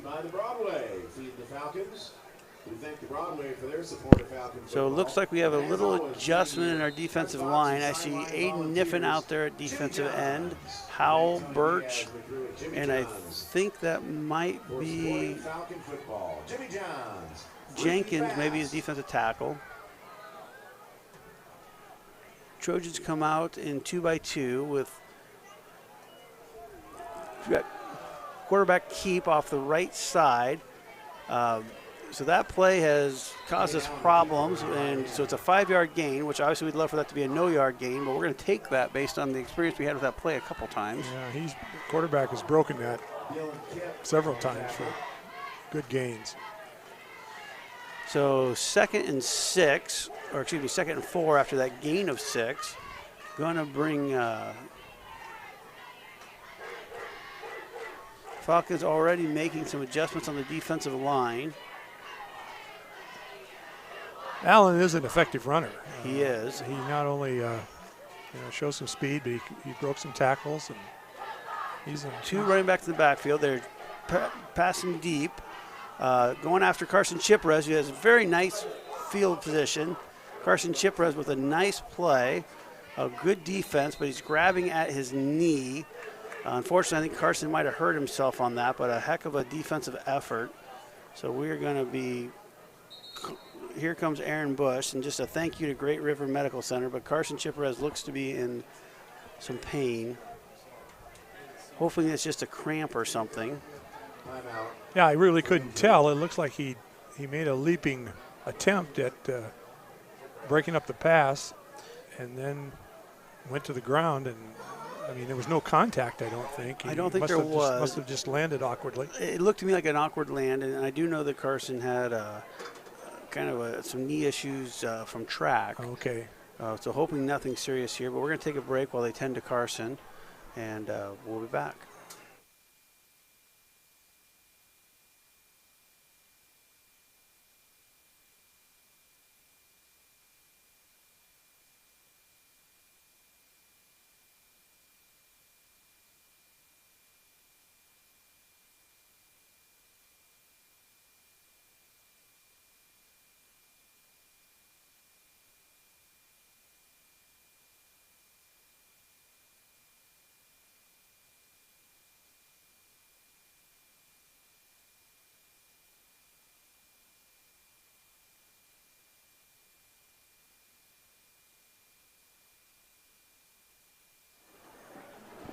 So as we come back, Carson Chiprez being helped off the field. Coming off under the power of Coach Orth. Again, kind of looking at his knee, I think, hopefully that nothing serious. That's an unusual stretcher. Yes, it is. Darren Orth carries him off the field. I think Darren Orth would carry every one of these boys if he needed to. 3rd and 4 all back at the same here. time? He'd give it a shot. I know he would. So one running back for the Trojans. A little quarterback bootleg to the right, and that is Fenton just flying in the backfield. Well-timed blitz. Well-timed blitz. Wraps him up, and so that's about a loss of about 10. Going to bring up about 4th and 15. So we got to think the Trojans are going to punt here. 4th and long. You know, we've not seen their long snapper, but I have seen a few snaps that have been high. Their shotgun snaps haven't always been on target. You're right. I don't know if it's the same center executing both or. Back for, I think that's Twilly back there on the. Is this their first punt of the night? Oh, Tyler Birch putting some pressure on the punter. That was their first punt of the night. Riley in the backfield. Maybe about. Oh, and so we had something happen. I'm not sure what it was, but we got a late hit. We have a Trojan down. I think we're going to have And a it's a- personal foul for unnecessary roughness. And after about a punt of about 20, 25, that's unfortunate. I didn't see the hit, but it seemed like it was well after the play. So we have an injured Trojan on the field. Yeah, that's unfortunate. Did you see it, Bob? Was it No, was it intentional contact? The way Coach Bowman's talking, I kind of wonder if it was unintentional contact. 38 is up. Yeah, he's pleading his case. Coach Bowman is, but He's up and moving. So the good news is, so we had great field position. I think we're going to get a little bit less great field position, but Yeah. nonetheless, that's a nice stop by the Falcons. that's an infraction that the Rules Committee has really clamped down on. Making contact with a player who's, they refer to it in the rule book as to a player who is out of the play, needless contact with a player who's not involved in the play. So and whether it was intentional or not, the onus is on the player who's creating the contact to avoid it. And that makes sense with what's, we're trying to make football safer, and I'm sure when we get a chance to look at the video, we'll see exactly what happened. I have a feeling by the way the West Burlington Notre Dame staff was acting that was probably an unintentional contact. Yeah. But nonetheless, we're going to take over 1st and 10 at the 40. I guess I had some concern there that might be a first down for the Trojans, but I think it was after the play, so that's why that doesn't happen, right? Yeah, in somewhat a defense of the Falcon player who committed the infraction, he was far away from where the punt was being downed, so there's a good chance he was not aware of what was happening. So we have a run off the left side by Hayden Vandenberg, gain of about 5. Hayden has made a nice adjustment from quarterback to running back. He's running hard, but he did that when he was a quarterback too, so there's no surprises there. And we've had some luck off that left side. Yeah, it seems to be the chosen direction. So that's Aiden Niffen and Brandon Cup that I think is probably leading to those lead blocks over there. We are running a tight end. But I think we oftentimes run opposite our tight end, probably just trying to maybe shift some eyes over his direction. But we bring up 2nd and 4. Again, Vandenberg and Riley in the backfield. Run off the right side. I feel like the Trojans are keen on Riley. I don't know if you get that same impression, but as soon as he touched the ball, there was 4 Trojans just flying forward. Yeah, it's twice now this half they've tried to penetrate that right side, and neither time has been successful. So, and I feel like the who's making contact isn't the D line; it's linebackers and D backs flying up. But I could be misreading that too. It's sometimes hard to follow the action. I'm not sure what kind of a misdirection play that the Falcons have in their playbook, but might be a time to put that into action. I would agree with that, Bob. That does seem like if we have a counter off of that, it seems like that would be the time. So we got 3rd and 5.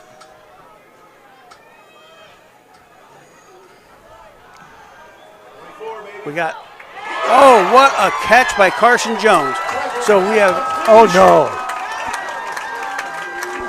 what'd you see, Bob? Well, No? he spiked the ball when he got up, and that is a no-no.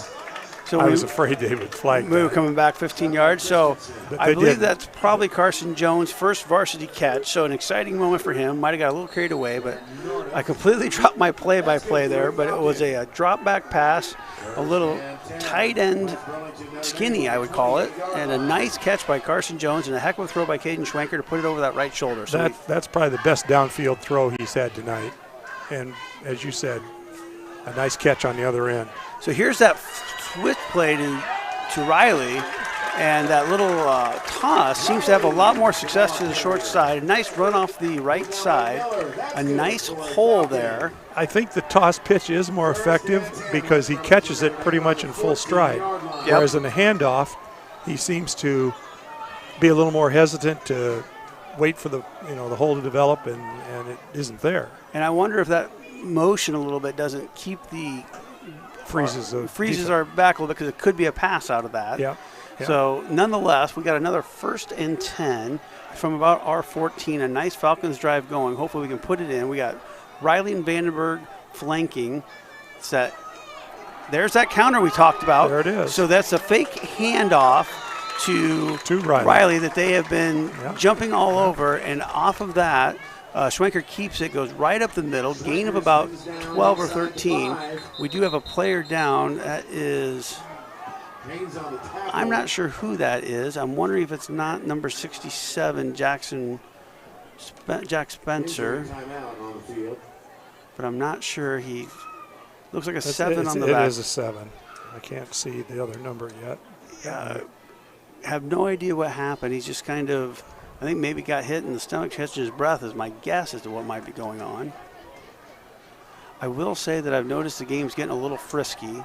I wouldn't be surprised if we see a flag here sooner than later, just to try and gain control of the game a little bit.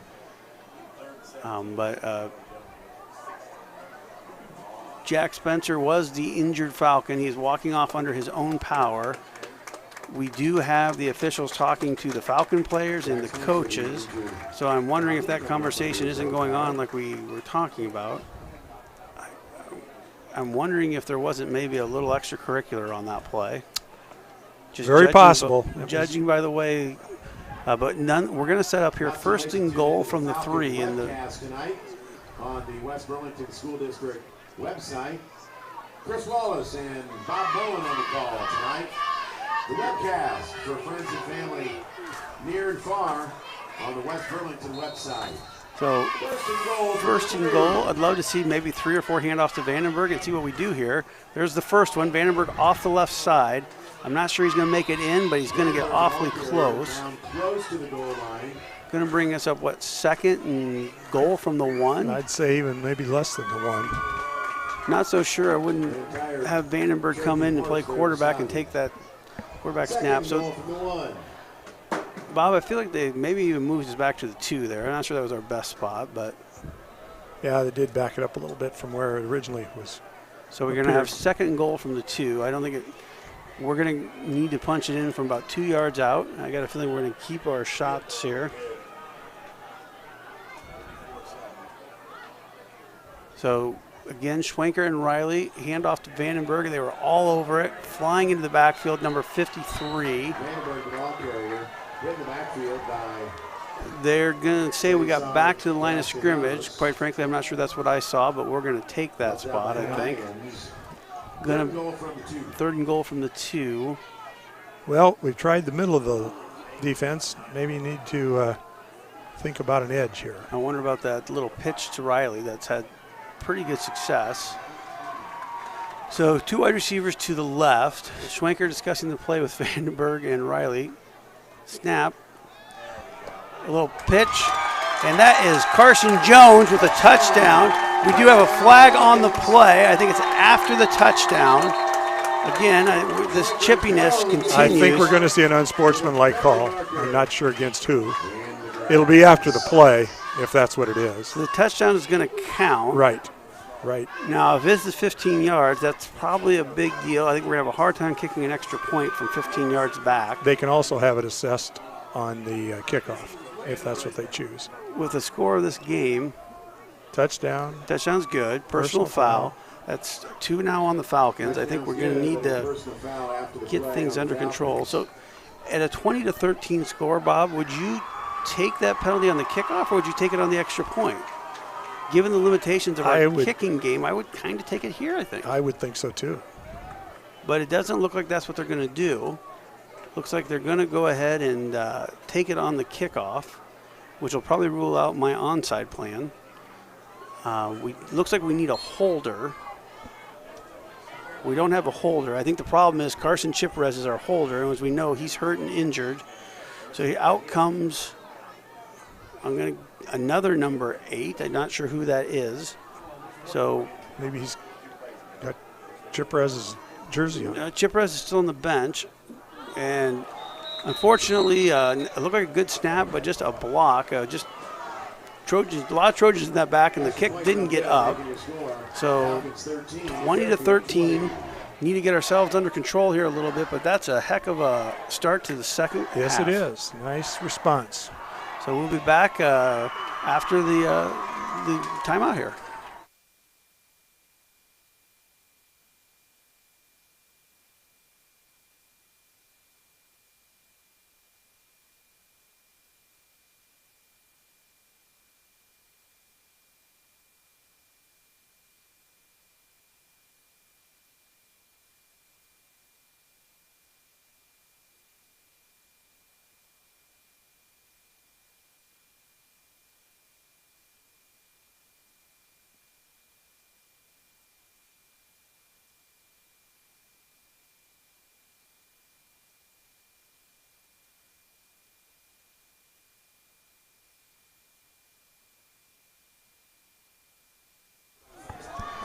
So as we come back from the break, it is 20-13. Falcons are going to kick off, but we're kicking off from the 25 as the Trojans chose to have the penalty assessed on the kickoff. We have not had a lot of luck covering these kicks to date, hoping for a better second half coverage here. Trojans have 6 up on the line. Kind of a little pooch kick. Fielded by an up back, number 33. Breaks through the center of the line. We bring him down at the 35, which when you factor in the 15-yard kickoff, is probably about where you would have expected. About a 25-yard return. So, yeah, that's unfortunate. Those are the kind of mistakes that you hate to see. We're not sure what exactly the occurrence was. He signaled personal foul, which normally involves some kind of contact after the play. Or could it be a poorly chosen word or two? Well, then it would be unsportsmanlike, and that's okay. and I know as much as I hate to criticize officials, I know sometimes that call is confused. Basically, unsportsmanlike involves non-contact.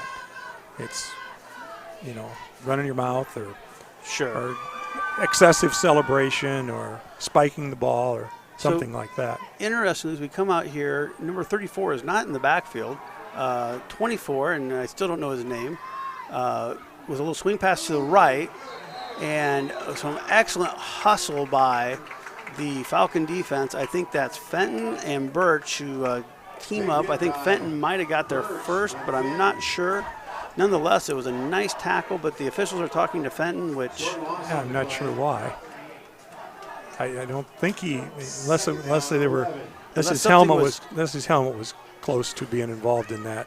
Or again, the way this has gone, whatever it was. So it's nonetheless a 2nd 11. So that was some tremendous hustle by the defense. But what I was saying is number 34, who's given us so much trouble, and now he's back in. All right, so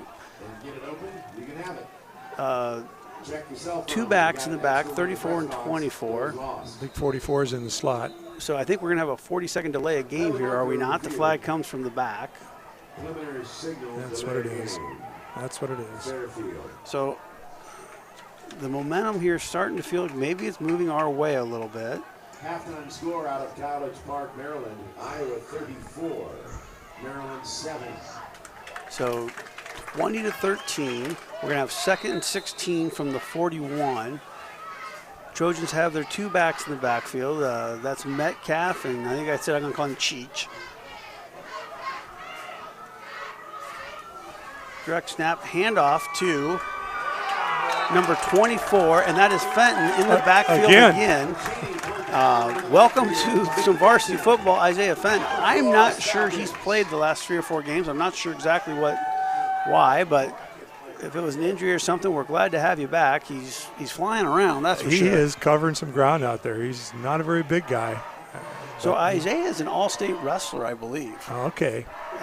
That would explain the takedown. Yes, that was 2 points. Yeah, for sure. So we're looking at 3rd and maybe 20, 21.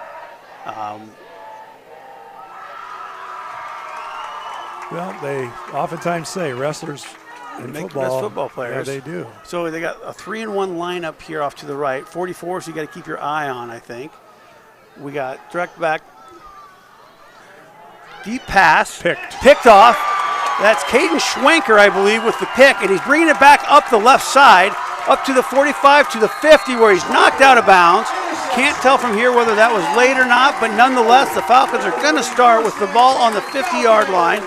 We had tremendous pressure by the defensive line back there, and then the quarterback couldn't quite get it out, and Schwenker did the rest. Yeah, well done defensively on both ends, both the front by putting the pressure on, and the defensive back read the pass, was slightly underthrown, and he just cut in front of the route and made a great return. So we're going to bring up 1st and 10. Falcons go at 2 wide receivers on the left, tight end to the right, far side. Hand off to Riley. Looks like he might get the edge. 44 comes flying up. Riley runs through that tackle. Jackson Riley with a run that's going to be on his highlight film. Of that, I am sure. Comes up excited. You know, we talked about at the start tonight that what West Burlington needed was somebody to step up and take over the load of Travian Donaldson, and I think we found that. I believe we did as well. So we have a timeout by the Trojans, I think maybe trying to stem some momentum. The Falcons are feeling good about themselves, and we're going to ride that momentum into a little bit of a break right here. So we're going to leave you at 20-13 with 2:18 left in the 3rd, and we look forward to talking to you soon.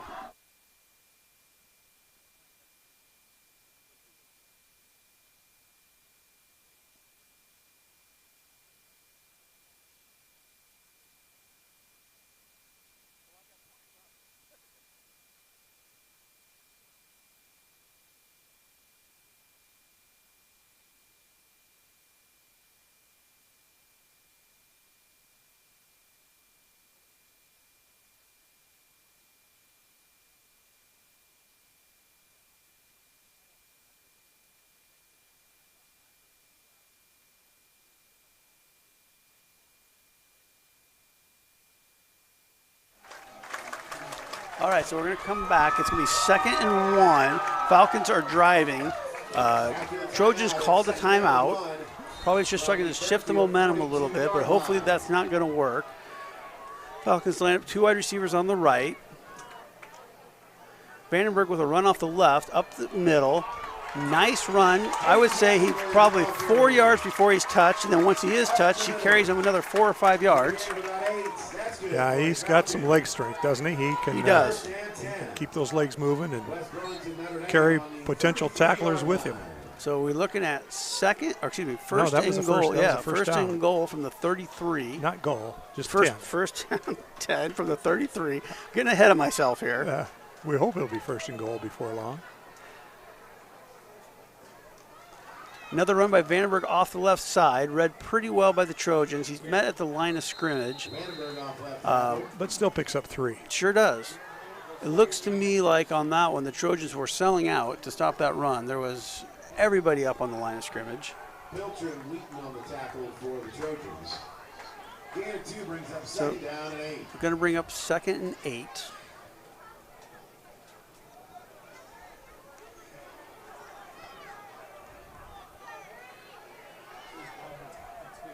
Second and 8, again, Vandenberg and Riley in the backfield.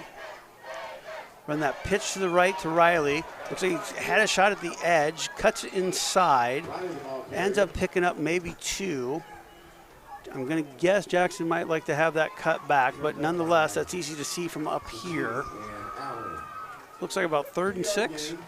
Yeah, he hesitated a little bit, which he has not been doing.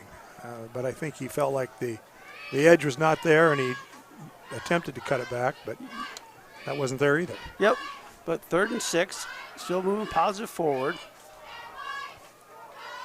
Trying that sweep to the right again. and gaining about another 2 or 3.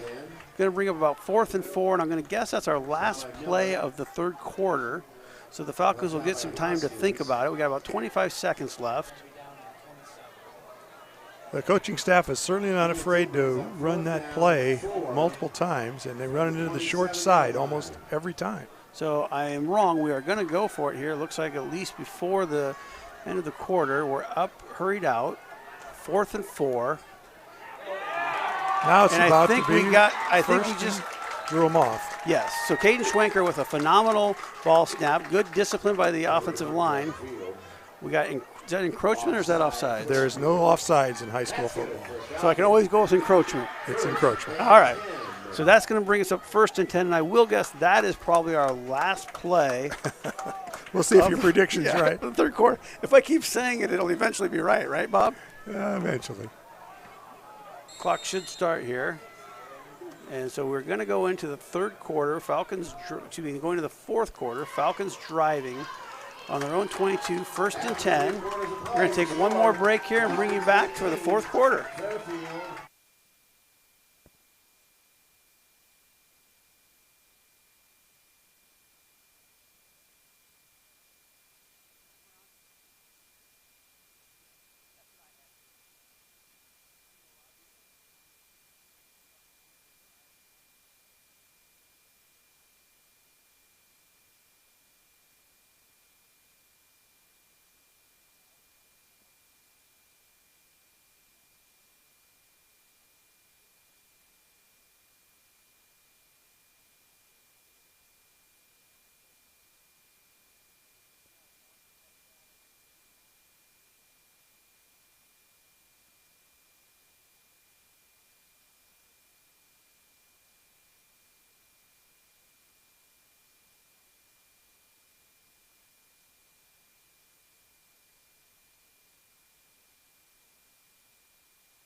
So we're going to come back for the fourth quarter.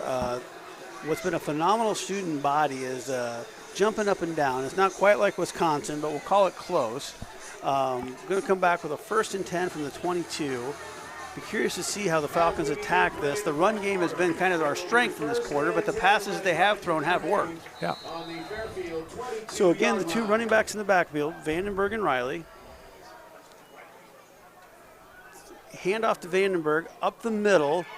Vandenberg probably with a gain of about 8.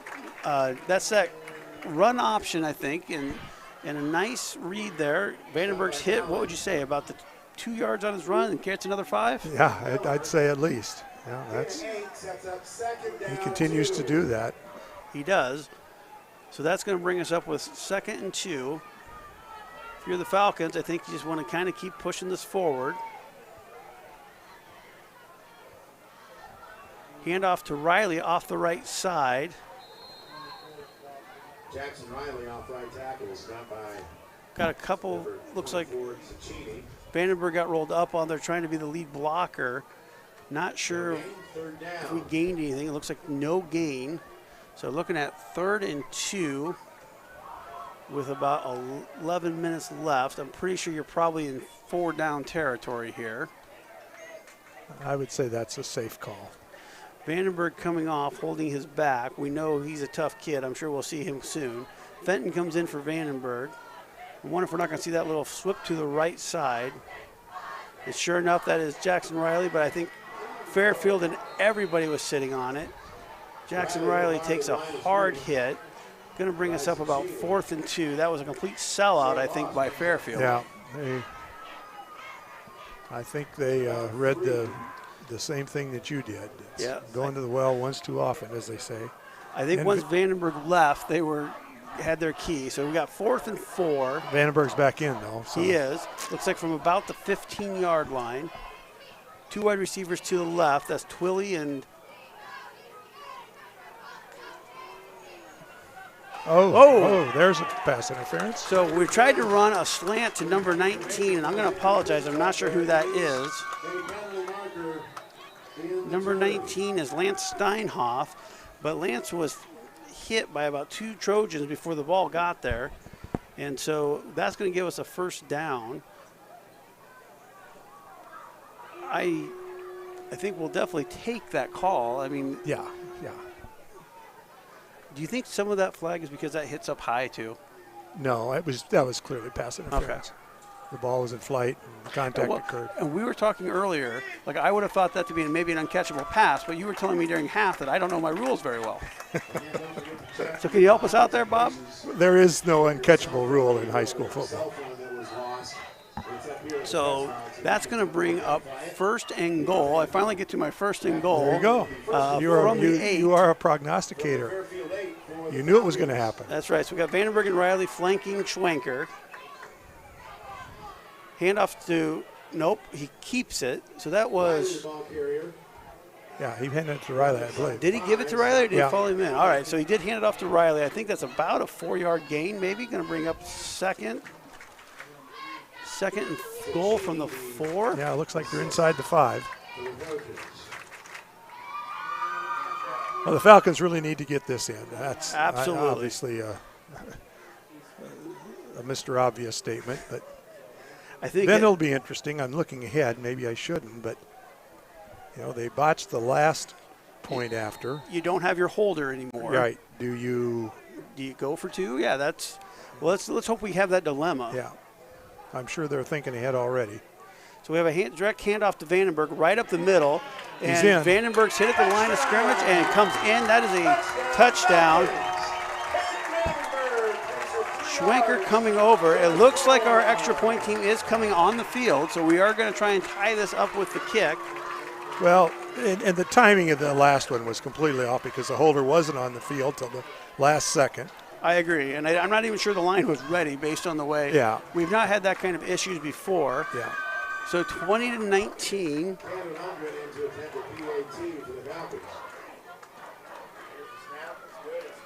The kick is up. It looks like it just sneaked over. All right, so we have ourselves a tie ball game, 20-20. Lundgren with an excellent kick with just enough energy to get it over the bar. That was the delay there. But Falcons have themselves tied in the 4th quarter, and now it looks like we'll see what we do with this kickoff. Bob, what do you think about an onside right here? You're in love with that, aren't you? I am, and the reason why is that there's a coach, I forget, he coached high school for years. yes, never punted and onside every time, right? Yes. Yep. But do you know he's now coaching in college? I did not. And he's just getting killed. But that would make sense. I just saw something about that the other day. The team hasn't won a game, I think, and they've been losing by lopsided scores. And maybe it's not because of that kicking strategy. It could be so good. Well, I guess who knows if we have it here. I think Lundgren will do a great job kicking. Our coverage, we've done well all year with kickoff coverage. So it's kind of weird that today we're struggling a little bit. Well, with it. and that's what I would go to. I would say I would take my chances on covering the kick rather than risking giving them a short field position. That's probably the wise call. I'm not always accused of that, but So we are here at 20-20. Falcons are tied with the Trojans. But as they say, what do we know? Well, that's right. Lundgren back to kick. They've got a lot of guys up close at the free kick line. They've got 6. They may have the same thoughts I do. It is a deep kick back to about the 15-yard line. Up the left side. Pushed out of bounds. It's somewhere around the 40 or 45. So I don't want to hear it. No, but at the same time, I mean, we saw, and you said the whoa. Fenton came flying in there. It looked like we might have him about the 25. He just didn't quite get the angle that I think he was hoping for. Yeah. So. Yeah, he kind of met him in the hallway going the opposite direction. Yep. So we come out, 45-yard line. Trojans take the ball, and we need another 3 and out. Or a pick. Pick would work as well. Fumble wouldn't be bad. Yeah, we can take any of those things. Multiple options. Trojans come out in their 2x2. They've got Bowman in the backfield. Deep pass, little pump and go. Jackson Riley covers it beautifully. Excellent defense by Jackson Riley. brings up second and 10 from the 45. The Trojan receiver tried to make an adjustment to the ball. He was looking over his left shoulder, and the ball was thrown over his right shoulder, and just a tad overthrown. But as you said, it was well covered. I think I'm so scared of the PI calls. I was just kind of waiting for one. But so again, now that we got the 3-by-1 look, Trojans have 34 in the backfield. He's been their workhorse. Handoff right up the middle off the left side. Runs through a tackle. Don't see that very often. Usually when Hayden Vandenberg gets his hands on somebody. But it was a first down either way, and a couple Falcons came and cleaned that up. He's a powerful runner. He is. That is a big boy who's running fast and hard. And that's Metcalf. I said Bowman. I Coach Bowman in my head. So brings up 1st and 10. Trojans driving, 8:50 left. Again, the 3-by-1 look. Quarterback keep this time. Slips outside. Run off the right side. Good hustle by Fenton to chase that down. We lost containment there. Again. Yep, and it's easy to see how it happens. I mean, they've just run the Haas up the middle every play, and everybody's trying to help out there. So, well, now it is time for the Falcons to make a stand. It's 20-20, 8:30 left. Now, once again, Allen shows his dual threat capabilities. I think he's actually more of a threat running than he is throwing the ball. The way it's looked today, although he's had a couple nice throws. He has, but I think overall he's hurt the Falcons more with his legs than I his would agree with that. He's dropping straight back to pass here. They're going to that fade to that big number 44, and that is unfortunately a Trojan touchdown. I guess if there's good news about it, it happened quickly. We're going to get the ball back with plenty of time. 8:30 left. That is just an unfortunate turn of events, but the Falcons were going to have to score a couple times anyway. So Stadium, it's number 1 North Scott 20, and the Greyhounds 0. Check that now, 28-0. North Scott leading the Greyhounds. So if there's ever a time for a blocked field goal, this might be it. And there it is. Block, I'm not sure if that was 73 or 16, but that was a heck of a push up the middle. And now suddenly just one score is what we need, right? I think you need to go to Catfish Bend and put some money down. Well, I don't know if you can say this on a high school broadcast, but I'm not sure my luck has always been there. So at 26-20, we're going to take another break and come back, and we'll watch the Falcon drive.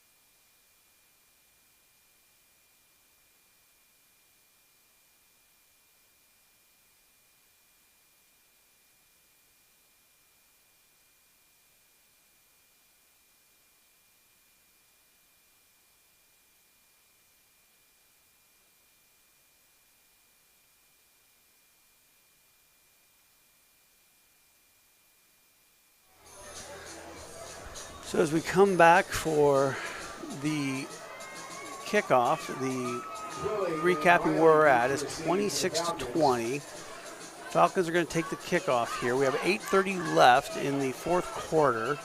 We have Riley and Twilly back now, I think, deep. Again, I'm half expecting that sort of pooch kick again. And there it is off the left side. We need to jump on it. We need to jump on it. I believe we did. That's number 4. So we're going to take it over at about the 25. Nice job there by Malachi Allison, who's a freshman. I'm sure that's a little concerning as a freshman to try and jump on that live ball in your first varsity experience. But he got the job done. He did. And I think a nice job of keeping his composure. Well, and he was smart enough just to cover it, not try to pick it up. Yep. You know, you've been rooting for the onside. I think what Fairfield's been doing is maybe more effective than an onside. The kind of the pooch to the corner sort of Yeah, thing. Yep. yeah. And they've switched sides. They've been kicking it to the right side. This time they switched up, went to the left side. So our pitch to the right side with Jackson Riley. Unfortunately, he's dragged down in the backfield. I'm not sure who that is. I'm going to guess we'll be lucky to get back to the line of scrimmage on that. It looks like maybe a 1 yard loss. 2nd and 11. I highly doubt we have any counter pass off of that, but if we do, they are flying to that short side. Yeah, they sure are. So it's 2nd and 11. Again, we have Vandenberg and Riley in the backfield of Schwenker, 2 wide receivers to the left. Dropping back the pass. Pass to Twilly, just outside his reach on that little out pattern. Going to bring up 3rd and 11. Bringing up 3rd down. That's a tough situation for a young quarterback. It is. He has to throw it probably. Pocket hasn't been there the whole time. Yeah. I mean, it's been there better, but you've had moments when they've been in your grill. I think their best option is to move the pocket a little bit and buy a little time that way. Maybe a screen pass. They're going to run it. Going to run it. Jackson Riley off the right side. Gains maybe about 3. So you're going to probably have to punt this. It's going to be 4th and 8. Yeah, here comes the punter. So the defense is going to have to make a stand. And this is where I think the numbers game, unfortunately, doesn't work in our favor. No, you've got some Falcons that have played their hearts out, but fatigue might be setting in a little bit. Yeah, it's a fairly warm night again. Takes its toll. Punt gets off by Jenkins down the left side. Takes a Trojan bounce, unfortunately. So the punt probably travels 25 in the air, but then bounces back 10. So we're going to have a short field. Very favorable field position. 41-yard line. But we've stopped them before with favorable field position. Yeah. I think it's a matter of getting our hands on 34 before he gets going. Time to reach down and give a little extra, even though fatigue's setting in, perhaps. Yep. I suspect we're going to see 34 touch the ball a time or two, but yeah, you would not expect to see a lot of passing right now. So we got 3 by 1 to the left, 3 on the wide side, 34 in the backfield.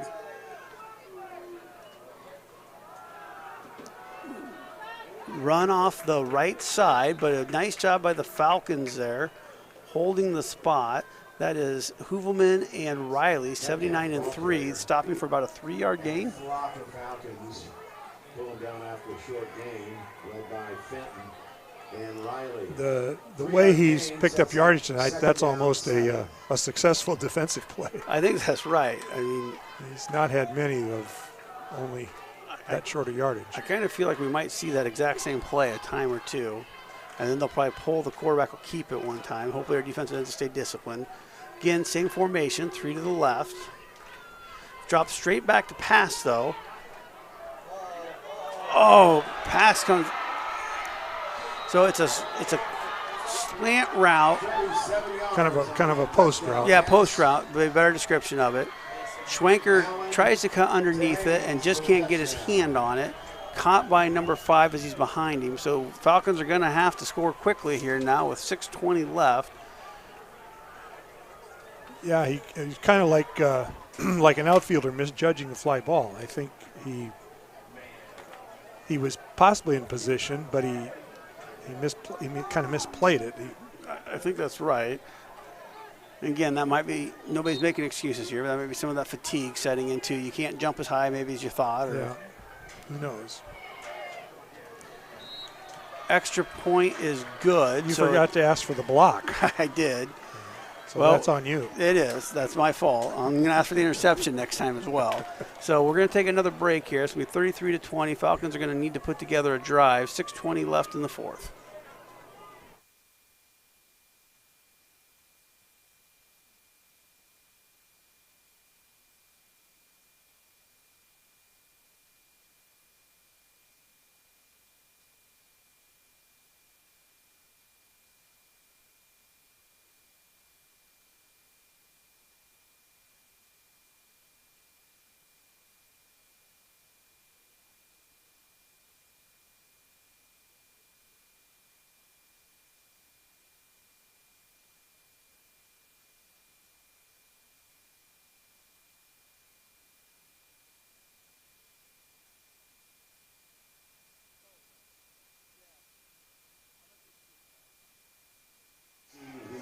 All right, as we come back here,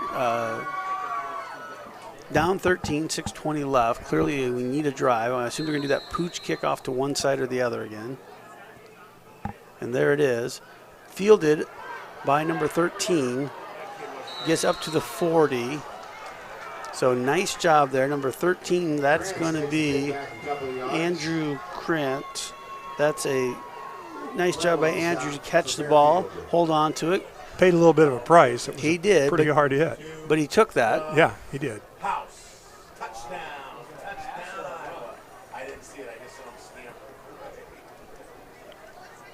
So Falcons are going to take over here on the 39. It's going to bring up 1st and 10 from the 39. Schwenker keeps the ball on that fake handoff to Riley, that run option off the right side, gains about 5 yards. Falcons are tired. They've been playing both ways, but at the same time, we got to keep the tempo up here. We do have all our timeouts left, so that's the positive. 2nd and 6. Riley and Vandenberg in the backfield of Schwenker. You got Twilly off to the left. Looking to pass here. Pass to Twilly. Behind him a little bit off the back shoulder. He's unable to catch it. Good defensive play by It was. Well timed by number 3. That's Allen, isn't it? Another quarterback? No, he's 14. Oh, that's right. He's the backup. 3 was who returned that long kickoff run. But anyway, it's going to bring up 3rd and 6. I'm pretty sure we're in 4-down territory here. So you probably have a couple options. Suspect we might see a run play here. Maybe Vandenberg up the middle. Oh, we have a flag on the play. I'm going to guess that's a false start. Yeah, you are correct. So that's going to back us up 5. Going to bring 3rd and 11, excuse me. Going to probably change our play call here a little bit. Sets up 3rd down and 11. They've not shown a lot of propensity to throw the deep ball. So we'll see. This is a tough down and distance. Tough spot. You're down a couple of your skill players. Yeah. Looks like Fairfield's showing a blitz. They fall back off it. Hand off to Riley off the right side, but he's met there at the line of scrimmage. Going to bring up 4th. 4th, and it does look like we're on the bottom of the pile for the Trojans. Yeah, a punt now is all you're doing is. And 9. What the official did, it looked like he kicked something. Well, I didn't know if he was trying to tell him that he thinks we're going to punt, or I'm not sure what that was. I'm not sure what that was either. But it does look like we're going to punt. It's 4th and 9. Schwenker tries to draw him off sides. No luck on that this time around. Reset. Snap, hand off to Riley off the right side. Unfortunately, can only gain about 5. So we're going to need a defensive stop. Well, the false start is kind of the drive killer there. Yep, false start was kind of your backbreaker there. Puts West Burlington in a situation that they're not comfortable with. Most teams don't like 3rd and long, 3rd and 11. But I think with the style of play that West Burlington has to resort to right now, it makes it even more difficult. Yeah, I think that the offense that Coach Bowman wants to run, when they get kids more experienced with it, get more effective, it's probably not going to be as big of an issue. But we're going to have to get a stop here. We've got 4:30 left, 33-20. I suspect we're going to see a whole lot of Metcalf. And sure enough, Metcalf off the right side gains about 5. Metcalf, the ball carrier. Brought down there by a Vandenberg.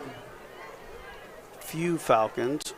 Brings up 2nd and 5. And 4, 2nd down 6. Could use one of those high snaps right now. Not that I'm wishing bad luck on anybody, but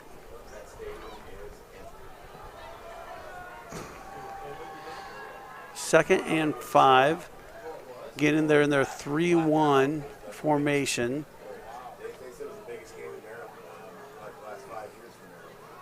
Handoff again in the backfield. Wrapped up by Vandenberg on a nice run blitz. Brings up 3rd and 8 or 9. That's a rarity right there. Metcalf was hit in the backfield and tackled for loss. Yeah, stopped in the backfield. So this is it. Maybe he's starting to get tired. He's certainly had his work. You can just tell by looking at the Falcons, they are wearing down. But you certainly can't fault their effort. No, they are absolutely playing their hearts out. Got an incomplete pass, going to bring up 4th and 9. I'm pretty sure you're going to see the Trojans punt here. That would be the wise thing to do with a 2-touchdown lead. Punt it away and give the opponent a long field to work with, and that's what they're doing. Yep, 4th and 9. We don't have anybody back. I don't know if that's intentional or not. Nope. Now we got Schwenker falling back. There's the snap. They're faking. Wow. Unbelievable. I will admit I did not see that coming. No, and I don't think anybody in green did either. So it's a fake punt. Pass to number 44, who caught his fair share of passes today. That is Max Wheaton. And unfortunately, I think that's probably going to be about our last stand here. But I tell you, I am so impressed with the way the Falcons have fought. It's not over yet, but we got 3 minutes left. We're going to need probably some good luck here. Yeah, now you're hoping for a turnover. Even a turnover on downs is unfortunate because it's not unfortunate, but it's going to eat up some time. And yep. Something that they have little of. Interesting that they are still passing. And successful. Yeah, and successful for a touchdown. 14-yard touchdown pass. Certainly not inappropriate given the score. I just surprised by it. Yeah. I'm not faulting them for running the score up. I agree that you would think at this point, just run the ball and run the clock and get out of here with your 2-touchdown win. And yep, I would have guessed a punt as well, though. But so extra point try now. I've never seen anybody line up quite that far back on the extra point, back around the 13. A whole lot of Falcons in on that, and that's another blocked extra point. That'll make the score Fairfield 39, Falcons 20. Yeah, normally the distance is 7 yards. Yeah, they're lined up probably 10 there, wouldn't you say, Bob? It looked like it, yeah. I didn't quite get a good look. I wasn't paying attention until you pointed out, and by that time they were snapping it. And but, I mean, my aged mind wasn't quick enough to pick up on it. Nobody's looking for moral victories, and we all understand that, but the Falcons have played their hearts out tonight. Well, I don't know if you call it a moral victory, but I think you call it a step forward. I think they're going to leave this game tonight. I think they can't help but feel better about themselves. They made this a competitive game after falling behind against a team that's 4-1 on the season. Some would argue that maybe Fairfield's schedule has been favorable to them, but nonetheless they're 4-1, and the Falcons are 0-5, and they've made a very competitive game out of this. Absolutely. The final score is going to look like it's a little more lopsided than it really was, but it was exactly. It was 20-20. You had all the momentum going your way there. You had 8 minutes left. Just like I wouldn't have maybe guessed we'd get back to 20-20, I also wouldn't have guessed it would have turned like it did the other way. Yeah. So, well, and one more squib kick to the right. They're going to finally call that offside call. They did call it. He must have really been obvious. Yeah. So that's going to back them up 5. Yeah. You know, I think I'm going to speculate a bit that what we've referred to many times as a pooch kick, I think that's maybe their plan. I don't think they can kick it deep. It appears to me as though he's not a deep. Although they opened the game, he kicked 2 down to about the 10. That we had those really nice long kickoff runs. I think Jackson Riley just had too many good returns, and they just changed their strategy. You're probably correct. Well, it's the first time for everything, Bob. So there's something about a blind sound in Acorn. Yes, something like that. So now they tried the onside on the ground. It's recovered by the Trojans. Well, now I'm going to take back what I said a few minutes ago. Now I think that's unnecessary. I'm not. Do you think that was really intended to be an onside, or do you think he just missed his pooch? He might have foul tipped it, and you're right. But it sure looked like the way they were covering it. It sure looked like an onside attempt. And it makes you wonder if it wasn't too with the lead up. When they went off sides on the one before, trying to cheat that. So now I think, you got 2:54 left. I think the most important thing here is just don't lose your head cool here, Falcons. Everybody's just a little frustrated. I assume we're going to see 34, but who knows? Now they're long count, run the clock down. So quarterback keep there. Carson Jones wraps him up in the backfield for probably about an 8-yard loss. They ran that dive option play that they've run so much. Quarterback kept it, and a nice job by Carson Jones of tying him up back there.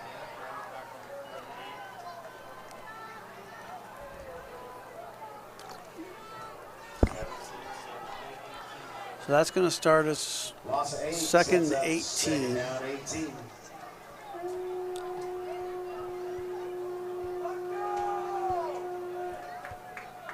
I would still think we'd be seeing a run here, but at this point I've given up guessing. Yeah, after that last, if it was a planned onside kick, well, I got delay a game. Delay a game, which not surprising. A little frustration, I think, between the quarterback and the center, but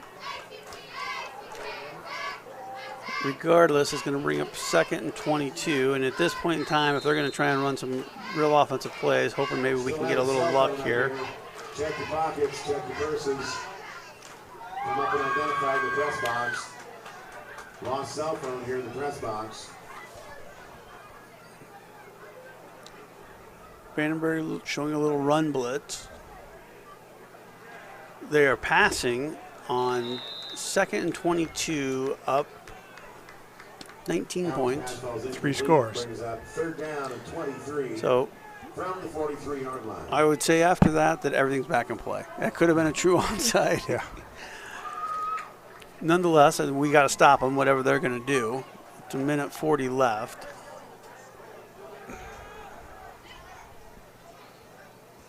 If they're going to put it in the air, that does give us a chance maybe for a pick six and maybe make this a little more exciting. Yeah, that'd be a welcome turn of events. That would be. I would. 3 wide to the right. I certainly would not rule out a pass. I was going to say, I'm sure number 44 is potentially targeted here. Although it looks like it's that run up the middle again. And a nice job there by, I think that's Brandon Kipp, Brandon Kipp, Nip. On the bottom, along with, I think I see Carson Jones getting up. That's going to bring up fourth down and 20. I'm sure there's probably part of the coaching staff that's tempted to call a timeout here, but I think this is the right move. I think we're tired, we're fatigued, we don't. Look how deep the punter is now, Bob. That looks like NFL 15 yards back there. I wouldn't be surprised if that snap doesn't get there.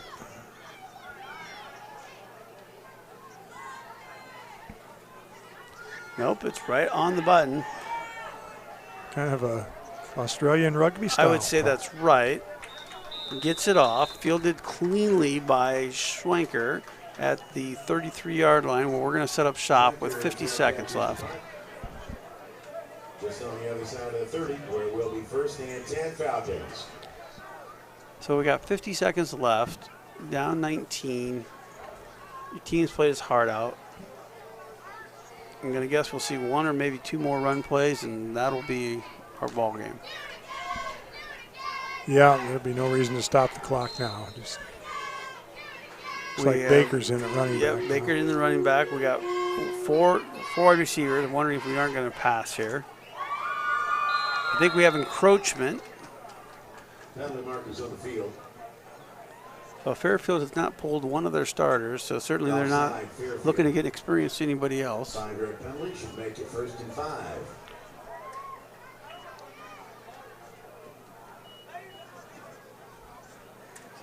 So we got 2 on each side.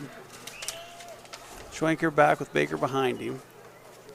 Looks like a quick pass out to the left side, intended for number 19, falls a little bit short. Yeah. 2nd down 5. And that's Lance Steinhoff, sophomore. Lance has been out there for a good part of the second half, getting some varsity experience. Again, line up with the 2 wide receivers on each side. Little shoulder shrug. Little pump and go to Kip. Very nice by Schwenker. Yeah. Kip did a nice job of high pointing that ball. Nice sophomore to sophomore connection there. There's a little. Kip on the receiving end. That was probably as nice of throw and catch as we've seen from West Burlington all night. The little shoulder shrug before he threw it, froze the D back a little bit, and That was laid it out there. That was incredibly nice. So we got 1st and 10. Maybe we can put some points on the board here.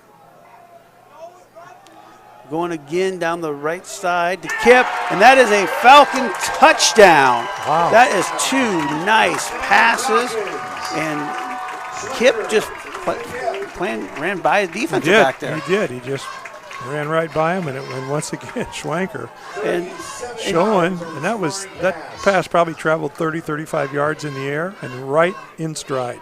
Well thrown. And give some credit to the offensive line on both those plays. That was a Exactly. very nice pocket. And this late in the game, when you're fatigued and tired, give them some credit for playing with heart.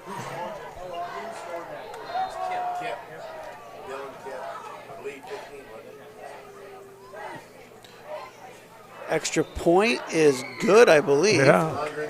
So Lundgren with a nice extra point kick, 39-27. We got 26 seconds left.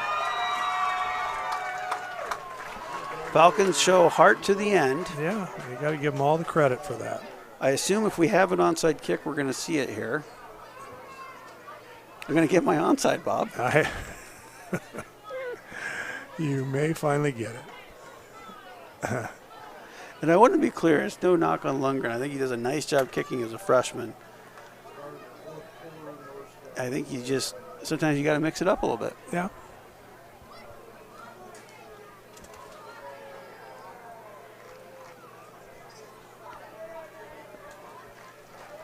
We'll soon find out. We will. So there is other games going on today. I'm sure nobody else is watching anything other than our broadcast. But I think I've seen or heard that the things might be going pretty well for the Hawks out in Maryland. Much better than the prognosticators expected. So Lundgren is lining up a depth that makes me think I might get my onside. They don't have anybody deep. Ball's on the ground, unfortunately covered right away. That's Yeah, going to draw a flag. That's going to be a late hit. Yep, so what happens there is he covers, he goes down on his knees, and we're sprinting as fast as we can. I don't think it was malicious. I just think we made contact, and he's on the ground, and it's the right call. Yeah, But yeah. The defender or the coverage player just needed to recognize it and just let up. back off, and I'm sure he was excited to try and cover that. Sure. I would agree. I suspect West Burlington hasn't attempted many onside kicks this year. I think that was our first. Probably. So take this opportunity to, again, recognize the Broadway and Ellis Aarons as our game day sponsor. This is actually the second time that Broadway has provided the meal for the players before the game. Also want to take this opportunity to thank Jimmy John's, provides the food in the press box. Tony Diaz and his crew always do a great job supporting Notre Dame Falcons, West Burlington Notre Dame Falcon football. I had a couple samples, and they were delicious. I would agree with that. They were phenomenal. So it looks like the Trojans are going to take that knee here, so this will be our final play of the game. And so our final score is going to be 39-27. So this is probably pinch hitting for Pee Wee Brian Fleming, who had a prior conflict, we'll call it. And so, Bob, I really enjoyed doing this. I appreciate you keeping me on the rails a little bit when I went sideways a little bit. And disappointing score for the Falcons, but they played with heart, and 27 points. That's by far their highest for the season. I think there was some progress made today. We hope Carson Chiperez's injury is not that serious, and we can get back to playing football again next week. I think we have Grinnell here. Yep, I believe you're correct. No, I agree. It was a great effort by the Falcons, and they came up a little short, but it was an entertaining game, and I certainly enjoyed sitting side by side with you tonight. We'll have to have discussions whether we're going to let Brian back in or not. But well, that'll be up to the viewers. Yeah, I think that's probably right. The Nielsen ratings will probably determine that. But he's probably got like a Rudy story or something to get back in here. But nonetheless, so final score here was, I think, 39-27. Thank you, Bob. We're signing off for the Falcon Funcast, and we'll hopefully see everybody again next week, same time, same place.